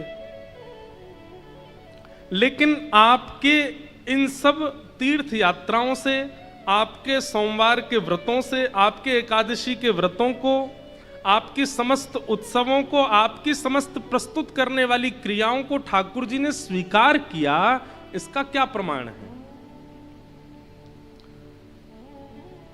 मान लीजिए, इधर देखो सब लोग, मान लीजिए मृत्यु के बाद चित्रकेतु बोलने लगे, भाई देखो तुमको थोड़े दिन के लिए नरक तो जाना पड़ेगा। आप कहोगे ऐसे कैसे चले जाएंगे, हमने तो इतना पुण्य किया था नीचे जमीन पे। तो चित्रकेतु कहेंगे प्रमाण दो। तो वहां फोन थोड़ी होगा आपके पास, इंस्टाग्राम पे देखो हमारी फोटो, ये देखो हमने जप किया, हमने अनुष्ठान करवाए, देखो हमने यज्ञ किया। वहां फोन नहीं चलेगा, नेटवर्क नहीं आते वहां पे। ये सारे प्रमाण पृथ्वी पर चल जाएंगे, वहां कोई प्रमाण नहीं चलता है। वहां तो वही प्रमाण है जो ठाकुर जी ने स्वीकार किया, और ठाकुर जी ने आपके द्वारा प्रदत्त की गई सेवा को स्वीकार किया, इसका क्या प्रमाण है? कितनी अच्छी बात कहते हैं, नोत्पादये दधिरतिम श्रम एव हि केवलम। बोले किसी सत्संग में जाकर के बैठो, कहीं कथा चल रही हो, कहीं सुंदर वृंदावन के हरिद्वार के वक्ता आए हो, बैठो थोड़ी देर ठाकुर जी का सत्संग श्रवण करो। अगर सत्संग श्रवण करते करते उसमें रुचि बन रही हो और सत्संग में भाव सुनाने वाले वक्ता की वाणी से हृदय में परिवर्तन की भावना मन में आ रही हो, इच्छा हो रही हो श्रवण करने की प्रबल, समझ जाओ हमारे द्वारा किए गए एकादशी, तीर्थ यात्रा, सारे नियम साधन सब ठाकुर जी स्वीकार कर रहे हैं। सत्संग में रुचि बनना, भगवत वाणियों में रुचि बनना, आचार्य चरणों की वाणी में रुचि बनना, ये इस बात का प्रमाण है कि ठाकुर जी आपके भाव स्वीकार करते हैं। और यदि वहां रुचि नहीं बनती है आपकी, कथा में बैठे बैठे यूं ही देख रहे हैं कब बजेंगे 7, कब हो पूरी, मम्मी चलो ना बहुत देर हो गई यार, क्या अभी तो शुरू हुई है, चलने दे, ऐसी भावना मन में आती है। कहीं ना कहीं सत्संग जो है, परसों मैंने नामापराध बताए थे ना, उन नामापराधों में ऐसी भावना एक बताई गई है कि वक्ता के द्वारा कही गई वाणी ऐसी लगती हो, ऐसी बड़ा चढ़ा के बोलते हैं, इतना कुछ है नहीं है, ऐसी बात मन में आती हो तो ये समझ जाइए कि आपके द्वारा किए गए सब साधन ठाकुर जी देखते भी नहीं है उनकी ओर, इसीलिए रुचि नहीं बन रही है कथा में, सत्संग में।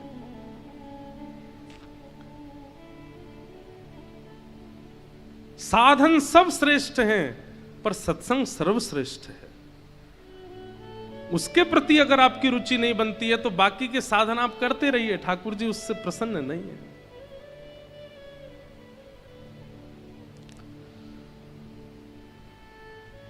सूत जी महाराज प्रवचन करते हुए अपने भाव बता रहे हैं, अनेक भावों की पुष्टि करते हुए भगवान के अवतारों का वर्णन किया। तत्पश्चात श्रीमद् भागवत जी की रचना वेदव्यास जी महाराज ने ब्रह्म नदी सरस्वती के तट पर कैसे की, इस विषय का प्रतिपादन किया। वेदव्यास जी महाराज ने अनेक ग्रंथ लिखे, लेकिन मन में शांति नहीं है, असंतोष है, असंतुष्टि है। तभी वहां नारद जी का आगमन हुआ और नारद जी महाराज ने आकर के व्यास जी के मुखमंडल को देख लिया कि आप बड़े चिंतित बैठे हैं। व्यास जी महाराज बोले, देखिए मैंने इतना सब कुछ लिखा, लेकिन मेरे हृदय को फिर भी शांति नहीं है, मेरे फिर भी हृदय को संतुष्टि नहीं है। एक बात याद रखिएगा बंधु, अत्यंत परिश्रम करने के बाद, अत्यंत लगन और मन से करने के बाद भी अगर असंतुष्टि का अनुभव अपनी क्रिया के प्रति होता है तो उसके पीछे कारण क्या है वो यहां बताया गया है।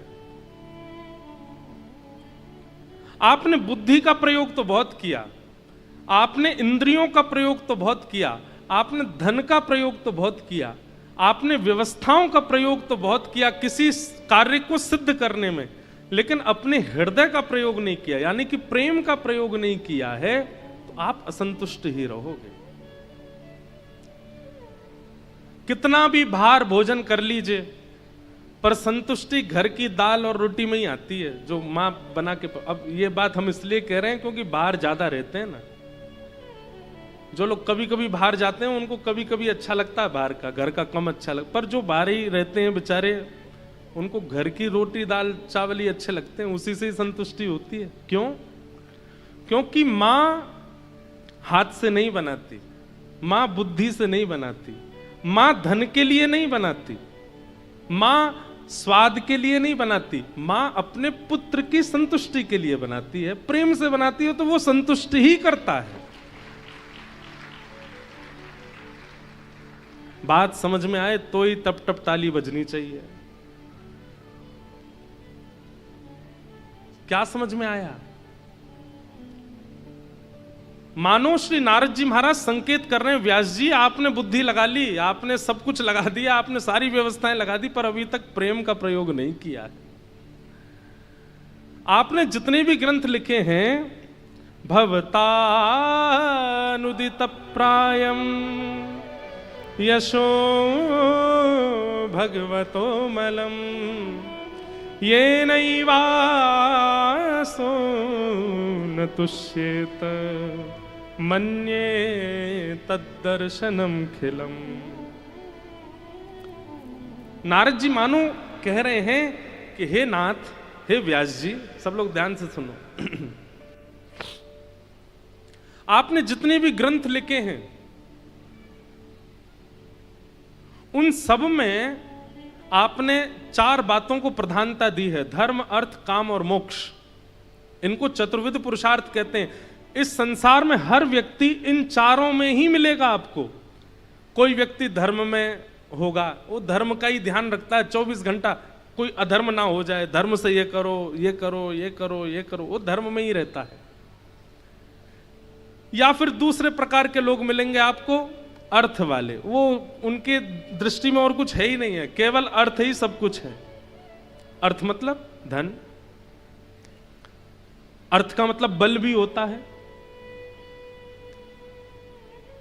तीसरे प्रकार के लोग आपको दुनिया में मिलेंगे जो केवल अपनी कामनाओं की पूर्ति के लिए जीते हैं। वो परिश्रम भी इसलिए कर रहे हैं कि अपनी किसी कामना को पूर्ण कर सकें। वो धन भी केवल इसलिए कमाते हैं कि उस वाली जगह हम घूम के आ सकें, ये कपड़े खरीद सकें, ये वाली गाड़ी ले सकें, ऐसे कमरा बना सकें, ऐसा ये कर सकें। और चौथे प्रकार के आपको दुनिया में लोग मिलेंगे जो केवल और केवल मोक्ष की प्राप्ति के लिए जी रहे हैं। उनका एक ही उद्देश्य है, क्या? निर्वाण की प्राप्ति, मोक्ष मिले, बस मुझे मुक्ति मिल जाए, उसके लिए मैं क्या करूं। नारद जी महाराज बोले आपने चतुर्विध पुरुषार्थ की प्राप्ति के लिए सारे ग्रंथ लिखे हैं, तो व्यास जी बोले संसार में चतुर्विध पुरुषार्थ ही है, उसके अलावा है भी क्या? तब नारद जी बोले आप पंचम पुरुषार्थ भूल गए। बोले पंचम पुरुषार्थ कौन सा है? प्रेम।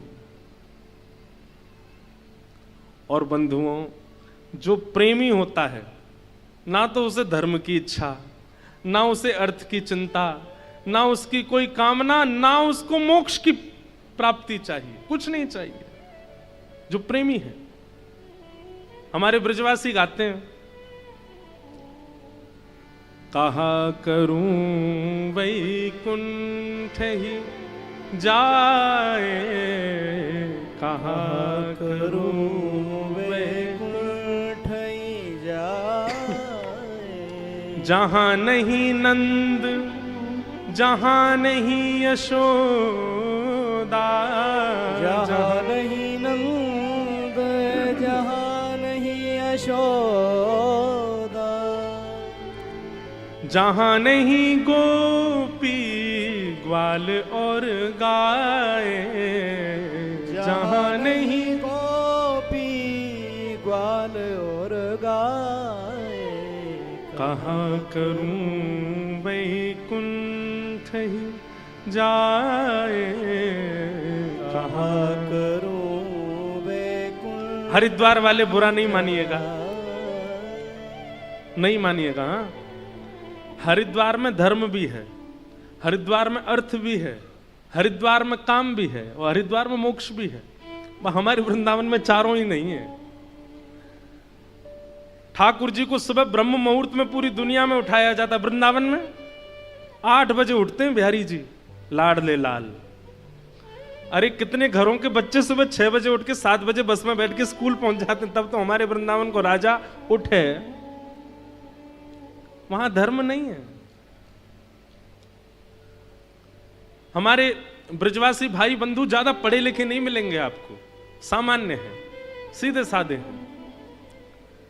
हरिद्वार में जो तीर्थ पुरोहित वैदिक मंत्र बोल के तिलक करके गंगा जी का संकल्प करा देगा, उसका जो फल मिलेगा, हमारे ब्रज में ब्रजवासियों के दे, हे बिहारी जी आपको भलो हो जा, चल ला 2000 रुपए दे दे, उससे वो कल्याण होगा। वहां धर्म नहीं है, क्योंकि वहां प्रेम प्रधान है, और जहां प्रेम प्रधान हो जाता है वहां चतुर्विध पुरुषार्थ गौड़ हो जाते हैं। वहां धर्म, अर्थ, काम और मोक्ष, इनकी महिमा उपमा ये सब कम हो जाती, क्योंकि प्रेम प्रधान है। मीराबाई नाच रही हैं ठाकुर जी के आगे,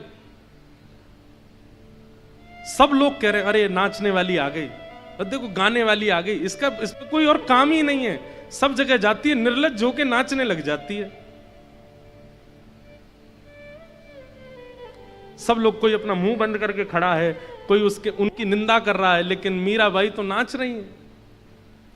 तभी मंदिर के अंदर श्रीनाथ जी की सेवा कर रहे गुसाई जी ने मीराबाई को देखा, और मीराबाई को देखने के बाद जैसे श्रीनाथ जी को देखा, हमारे पीछे देखो श्रीनाथ जी ऐसे रहते हैं नीचे नेत्र करके, लेकिन नृत्य करती हुई मीराबाई पर रीझ करके आज गुसाई जी ने देखा कि श्रीनाथ जी ने अपने नेत्र ऊपर कर लिए हैं और मंद मंद मुस्कुरा रहे हैं, दतुइयां दिख रही हैं ठाकुर जी की। सब अभद्र बोल रहे हैं उस सभा में, लेकिन श्रीनाथ जी मीराबाई को देख रहे हैं। गुसाई जी ने तुरंत श्रीनाथ जी की अंग की माला और बीड़ा प्रसाद तुरंत लेकर के आए और मीराबाई से कहा झोली आगे करो। मीराबाई ने झोली की दे दिया। ठाकुर जी की अंग की माला सबको नहीं देनी चाहिए, और यह दृश्य देखकर के वहां कई लोग नाराज हो गए। गुसाई जी से बोले आपने एक नाचने वाली का और उत्साहवर्धन कर दिया, आपने गाने वाली का और उत्साह, उसको ठाकुर जी की अंग की माला दे दी।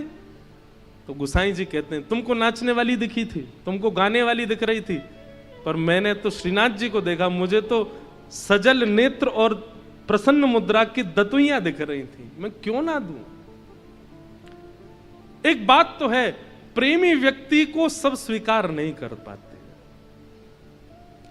वो बात है ना, प्रेम गली अति सांकरी तामे दो ना समाए, क्योंकि ठाकुर जी ने स्वीकार कर लिया तो बाकियों के स्वीकार के लायक आप बचोगे नहीं, फिर कोई और स्वीकार करेगा। तो प्रेम जब जीवन में आएगा तो धर्म गौड़ हो जाएगा। प्रेम जब जीवन में आएगा तो अर्थ की व्यवस्था की चिंता नहीं होगी, कहां धन है, कितना है, क्या करना है, कैसे करना, इनकी चिंता नहीं। प्रेमी व्यक्ति कैसा हो जाता है पता है, सब मुझे दो, ऐसा नहीं मेरे पास जो है सब ले जाओ। ये प्रेमी का स्वभाव हो जाता है। अभी मैंने आपको कुछ अच्छा दिया, आप उसको संभाल के रख लोगे, अरे मेरे मित्र ने दिया है मैं इसको संभाल के रखूंगा। लेकिन प्रेमी पता कैसा होता, आपने कितना भी महंगे से महंगी वस्तु दी हो, प्रेमी का स्वभाव ऐसा होता, वो आगे जाएगा, उसको कोई अगर याचक दिख गया या कोई और प्रेमी दे, वो उसको दे देगा, वो विचार नहीं करेगा इसका मूल्य कितना है, ये महंगा कितना है, ये मूल्यवान कितना है, उसको अर्थ की इच्छा नहीं होती। धर्म से परे प्रेमी हो जाता है, अर्थ से परे प्रेमी हो जाता है, काम से परे प्रेमी हो जाता, उसकी कोई कामना नहीं, कोई कामना नहीं।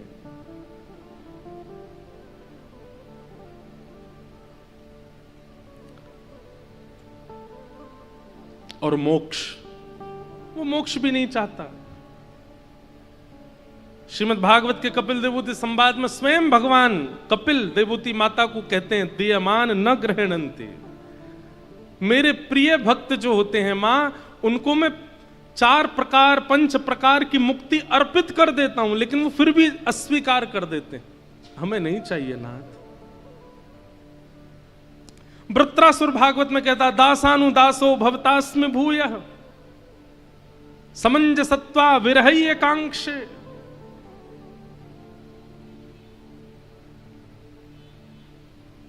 कितने भक्तों का नाम लें हम, प्रेमी भक्त की इच्छा ही परे हो जाती है। प्रहलाद जी कहते हैं कामानाम हृदय संरोहम भवतस्तु व्रणेवरम, मेरे चित्त में कोई कामना ही प्रकट ना हो, नाथ ऐसा वरदान दे दो। कैसे होते हैं प्रेमी भक्त सारे,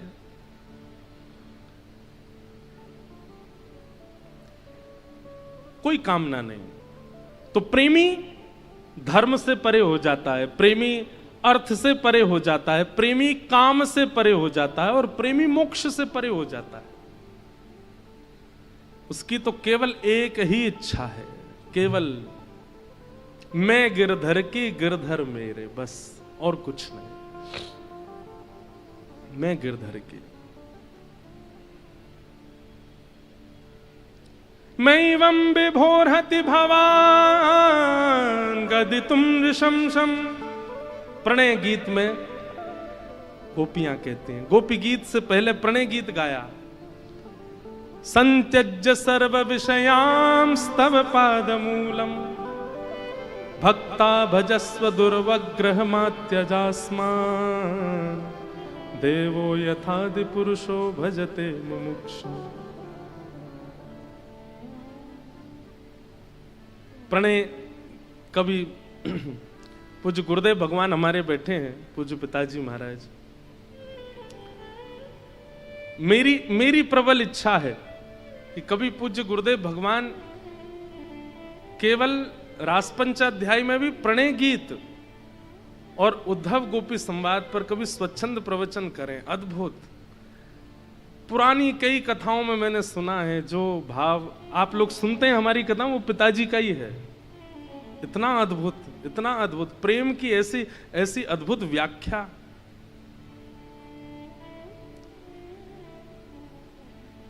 प्रेम उसको देखो, एक बात कहूं, मैं कह दूं और आप समझ जाओ, वो ज्ञान हो सकता है, वो बात हो सकती है, वो कथा हो सकती है, वो प्रेम नहीं हो सकता। प्रेम क्या, ना मैं कह पाया और ना आप समझ पाए, वो प्रेम था जो आपके सिर के ऊपर से निकल गया और मेरी वाणी विचलित हो गई, वो प्रेम है।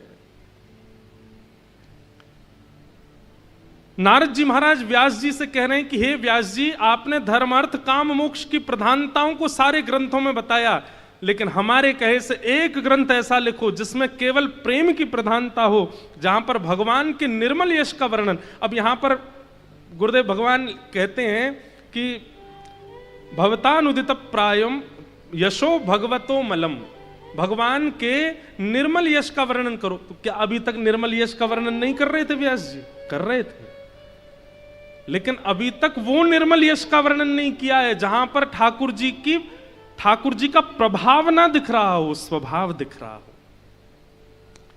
अभी तक व्यास जी ने जितने ग्रंथ लिखे उसमें ठाकुर जी का प्रभाव दिखता है, उसको पढ़ने के बाद ठाकुर जी भगवान जैसे दिखते हैं। लेकिन आप ऐसे ग्रंथ की रचना करो जिसको पढ़ने सुनने के बाद व्यक्ति को भगवान में लाला दिखे, भगवान में प्रियतम दिखे, भगवान में अपना प्रेमी दिखे, भगवान में अपना बंधु दिखे, अपने सखा दिखे। अब छोटे से लाला हैं, नारद जी कह रहे हैं व्यास जी आपने बताओ इस भाव का कहीं वर्णन किया? व्यास जी बोले कौन सा भाव? एक बार गोकुल में जब ठाकुर जी 2.5 वर्ष के हो गए, 2-2.5 साल के, थोड़ा थोड़ा तुतला के बोलन लगे, तो गोकुल में यशोदा मैया की जेठानी मतलब ठाकुर जी की बड़ी मम्मी ताई जी आई। जैसे ही ताई को आगमन भयो तो यशोदा मैया पहले से ही समझा रही हैं लाला को, लाला देख तेरी बड़ी मैया आ रही है। बोला अच्छा। जैसे ही आवे ना बाकी पामन में ऐसे दंडवत करियो जैसे बच्चों को समझाते हैं मेहमान घर पे आ रहे हैं, समोसे मत खा जाना उनके सामने, रसगुल्ला लेके भागते हो तुम, ऐसे मत करना, पैसे दें तो हमको दे देना माताएं बच्चों को पहले से ही समझाती हैं। जब आए तो उनको दोनों हाथ से प्रणाम करना, उनके सामने फोन मत चलाना, नहीं तो यूं कहेंगे कैसा गंदा बालक है इनका। तो बालक बेचारा 2-3 घंटे के लिए इतना सुपात्र बन जाता है। कई माताएं तो बेचारे बालक के हाथ पैर जोड़ती हैं, तू देख ऐसा करेगा तो मैं तेरे को फिर गंगा घाट पर चाट खिला के लाऊंगी। तो वो इसी लोभ में बेचारा सीधा बना रहता है कि कुछ तो देंगे। यशोदा मैया समझा रही, लाला तेरी बड़ी मैया आ रही है आज। बोले अच्छा कहा करनो मैया? बोले जैसे ही आवे उनके पामन में गिर जाइयो, ऐसे दंडवत करियो, लिपट जाइयो। ठाकुर जी मैया तेरी तरह करूं, ऐसे ऐसे ऊपर नीचे पाम दबाऊं? बोला हाँ ऐसे कर दियो। अच्छा और कहा करनो है? उनते राम राम करियो और गोद में ले लें तो एक बार ने ऐसे हृदय ते लगा लियो तो ते रीझ जाएगी और रीझ गई तो को आशीर्वाद दे के जाएगी, मेरे लाला की लंबी उम्र है जाएगी, मेरो लाला खूब खूब सुंदरिया को बढ़िया भविष्य निर्मल है जाएगा, उज्जवल है। मां को और क्या चाहिए? ठाकुर जी बोले मैया बा के बदले मोए कहां मिलेगा? ठाकुर जी बोले मतलब? यशोदा मैया बोली मतलब? बोले मैं इतना करूंगो, बाकी पामन में लौट के प्रणाम करूंगो, बूढ़ी बड़ी मैया बाकी गोद में चढ़ के आलिंगन करूंगो, बातें राम राम करूंगो, तू जैसो कहेगी वैसो वैसो, बा के बदले मोए कहां मिलेगो? मैया बोली मतलब या में भी तेरो कोई ना कोई स्वार्थ है, या में कछु चाहिए तो है, यहूं व्यापार करेगा? बोले हाँ मैया ऐसे तो करूंगा ना, बता तेरो ही लाला हूं मैं। यशोदा मैया बोली तू बता कहा लेगो? बोले मेरो ब्याह करा दियो बाके बदले। बोले वाह, बड़ी मैया प्रणाम करवे के बदले ब्याह करेगो? ना तो मैया देख ले आन दे, मैं तो बिल्कुल प्रणाम ना करूंगा और अभद्र और बोल दूंगा, मधुमंगल सीतामा ने मुझको गारी सिखा दी है वो और बोल दूंगा उनके सामने। यशोदा मैया बोली मैं तो फंस और गई है बोल के। अरे लाला तेरे हाथ जोड़ू, तू शांत खड़ो रही ना मैया देख ले, पहले वचन दे मेरे ब्याह करावेगी तब प्रणाम करूंगा।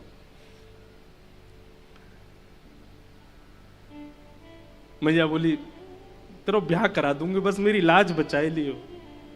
बड़ी मैया आई, जैसे ही बड़ी मैया आई ठाकुर जी तो दौड़ कर गए। नेक्स्ट से 2.5 साल की तो हैं अभी, गदमदरा से ठाकुर जी, उनको देख के वैसे ही सबन को मन करे कि हमारी गोद में आ जाएं।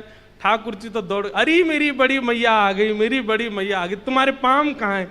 लिपट गए ठाकुर जी, पाम ढूंढे, ऊपर उठा के देखें कहाँ है पाम? अरे कैसे सुंदर पाम है, मैं इनको धो के पी जाऊं, मैं इनको हृदय पे लगा लूं अपने।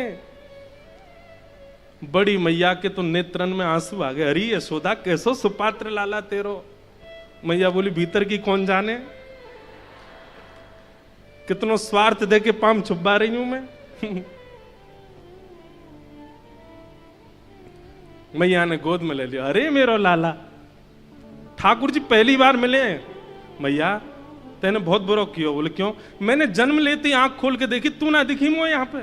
बोले अच्छा तो याद है लाला, ऐसी बात बना मैं। ठाकुर जी का स्वरूप ऐसा है, वृंदावन के ठाकुर जी ऐसे हैं, वो वाणी से आपको अपना बना लेंगे, वो नेत्रों से आपको अपना बना लेंगे, वो स्पर्श से आपको अपना बना लेंगे। इसीलिए यहां पर संकेत करते हुए श्री शुकाचार्य जी, श्री नारद जी महाराज कहते हैं आपने ऐसे ठाकुर जी के स्वभाव का वर्णन कहां किया? कहीं भी तो नहीं। देखो बड़े लोग प्रारंभ करते हैं, फिर बालक उसका विस्तार करते हैं। वास्तव में भगवान की बाल लीला का प्रारंभ श्री वेदव्यास जी ने किया, फिर उसका विस्तार हमारे सूरदास जी ने कर दिया, हमारे कुंभनदास जी ने कर दिया, हमारे ब्रज के रसिकों ने कर दिया, पर प्रारंभ तो श्रीमद् भागवत से ही हुआ, भगवान की बाल लीलाओं का, भगवान के उस स्वभाव का, जहां पर ठाकुर जी शंख चक्र गदा पद्मधारी नहीं है, जहां पर ठाकुर जी काल रूप नहीं है, जहां पर ठाकुर जी का भयाभय विशाल रूप नहीं है, जहां ठाकुर जी कोमल हैं, जहां ठाकुर जी सरल हैं। वो स्वरूप तो वृंदावन में प्रकट हुआ ना, और उस स्वरूप का वर्णन वेदव्यास जी ने किया भागवत जी में। और किसके कहने से? नारद जी के कहने से। नारद जी कहते हैं, बोले कि व्यास जी अगर आप चाहते हैं कि आपके हृदय को शांति मिले, संतुष्टि का अनुभव हो, तो अब ऐसे ग्रंथ का निर्माण करो जिसको पढ़ने सुनने के बाद श्रवण करने वाले और बोलने वाले के चित्त में प्रेम प्रकट हो। कलयुग में ज्ञान से उद्धार संभव है, पर पूर्ण गारंटी नहीं है। कलयुग में वैराग्य से कल्याण है, पर पूर्ण समर्थन नहीं है। कलयुग में अन्य अन्य साधनों से कल्याण हो सकता है, पर पूर्ण समर्थन नहीं है इस बात का। पर कलिकाल में ठाकुर जी के प्रति प्रेम लक्षणा भक्ति हो जाए, इससे कल्याण होगा, इस पर 100% समर्थन है, क्योंकि हुआ है। कितने आचार्यों को हमने देखा है। मीराबाई कहती हैं, यह संसार सकल जग झूठा झूठा कुल रानाता, यह संसार सकल जग झूठा झूठा कुल रानाता। बहुत सुंदर पद है, मीराबाई गाती हैं, आप सब मेरे संग गाओ। गिरधर जन्म मरण रासा, गिरधर जन्म मरण रासा थी, गिरधर जन्म मरण रासा थी, गिरधर जन्म मरण रासा थी। ओ याए नाई बिसरू में दिन राती, ओ याए नाई बिसरू में दिन राती, ओ याए नाई बिसरू में दिन राती, ओ याए नाई बिसरू में दिन राती। ओ गिरधर जन्म मरण रासा थी, गिरधर जन्म मरण रासा थी, ओ गिरधर जन्म मरण रासा थी, गिरधर जन्म मरण रासा। श्री राधा रमण लाल की।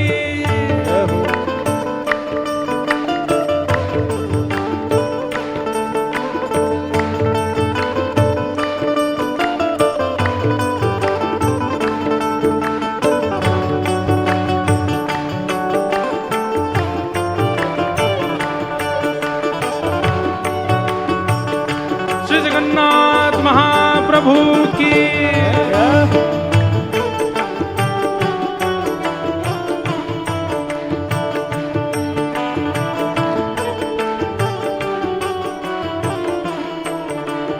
ओ पल पल पिय को रूप निहारूं, निरख निरख सुख पाती,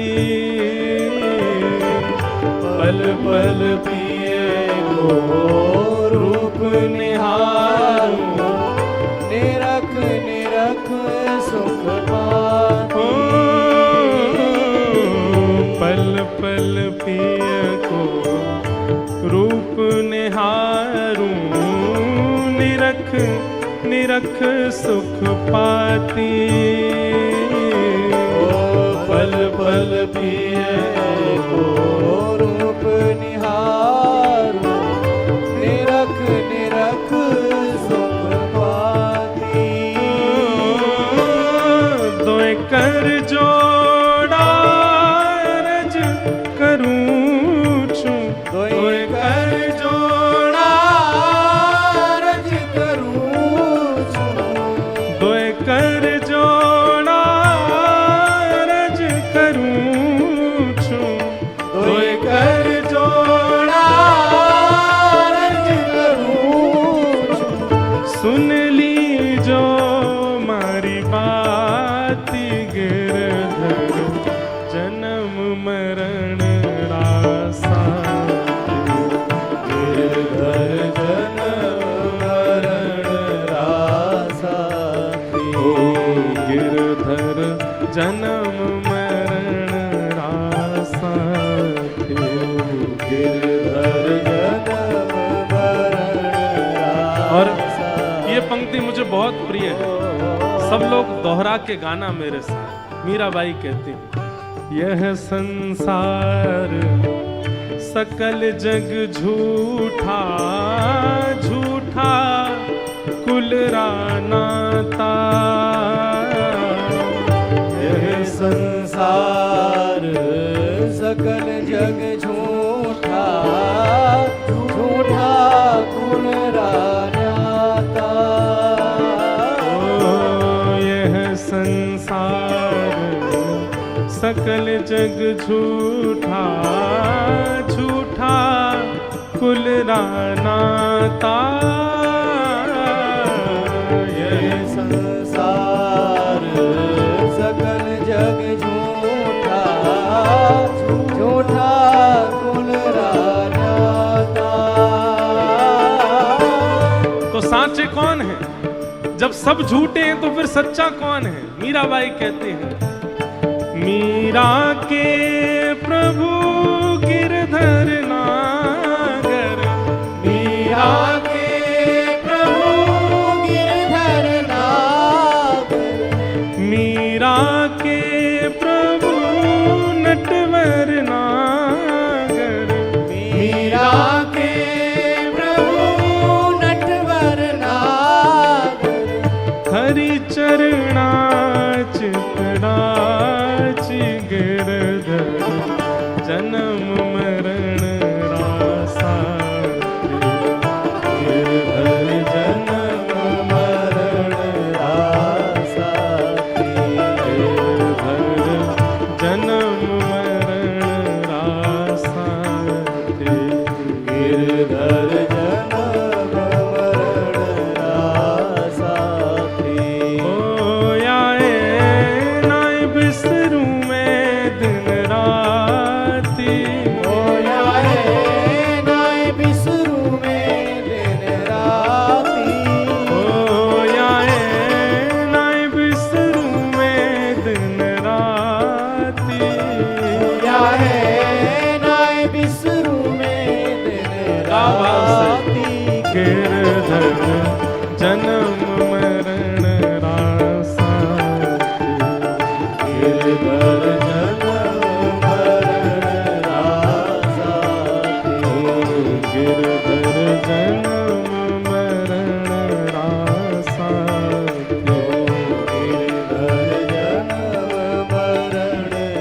गोविंद मेरो है गोपाल मेरो है, गोविंद मेरो है गोपाल मेरो है, राधा रमण बिहारी नंदलाल मेरो है, राधा रमण बिहारी नंदलाल मेरो है, ओ राधा रमण बिहारी नंदलाल मेरो है, राधा रमण बिहारी नंदलाल मेरो है, हे राधा वल्लभ बिहारी गोपाल मेरो है, राधा वल्लभ बिहारी गोपाल मेरो है, चारों कुंज बिहारी नंदलाल मेरो है, चारों कुंज बिहारी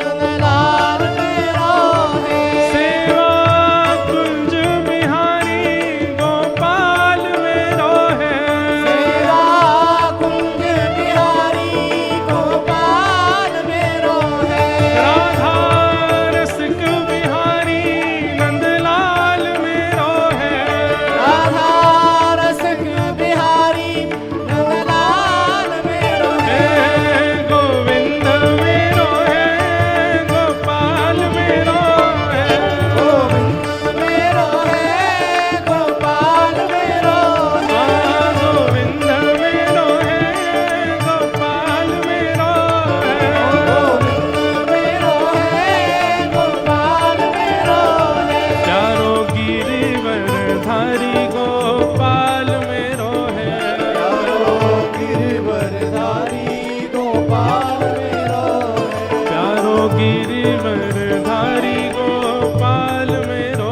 है, चारों गिरवरधारी गोपाल मेरो है, हे जगन्नाथ बिहारी नंदलाल मेरो है, जगन्नाथ बिहारी नंदलाल मेरो है, हे बद्रीनाथ बिहारी नंदलाल मेरो है, बद्रीनाथ बिहारी नंदलाल मेरो है, हे गोविंद मेरो है गोपाल मेरो है, गोविंद मेरो है गोपाल मेरो है, हे गोविंद मेरो है गोपाल मेरो है, गोविंद मेरो है गोपाल मेरो है, हे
कृष्ण प्यारी राधे राधे बरसाने वाली राधे राधे कीरत सुत प्यारी राधे राधे हरिदास दुलारी राधे राधे हरिवंश प्यारी राधे राधे जय राधे राधे राधे राधे राधे राधे राधे राधे राधे राधे राधे जय राधे राधे जय राधे राधे जय राधे राधे जय जय श्री राम जय जय श्री राम जय जय श्री राम।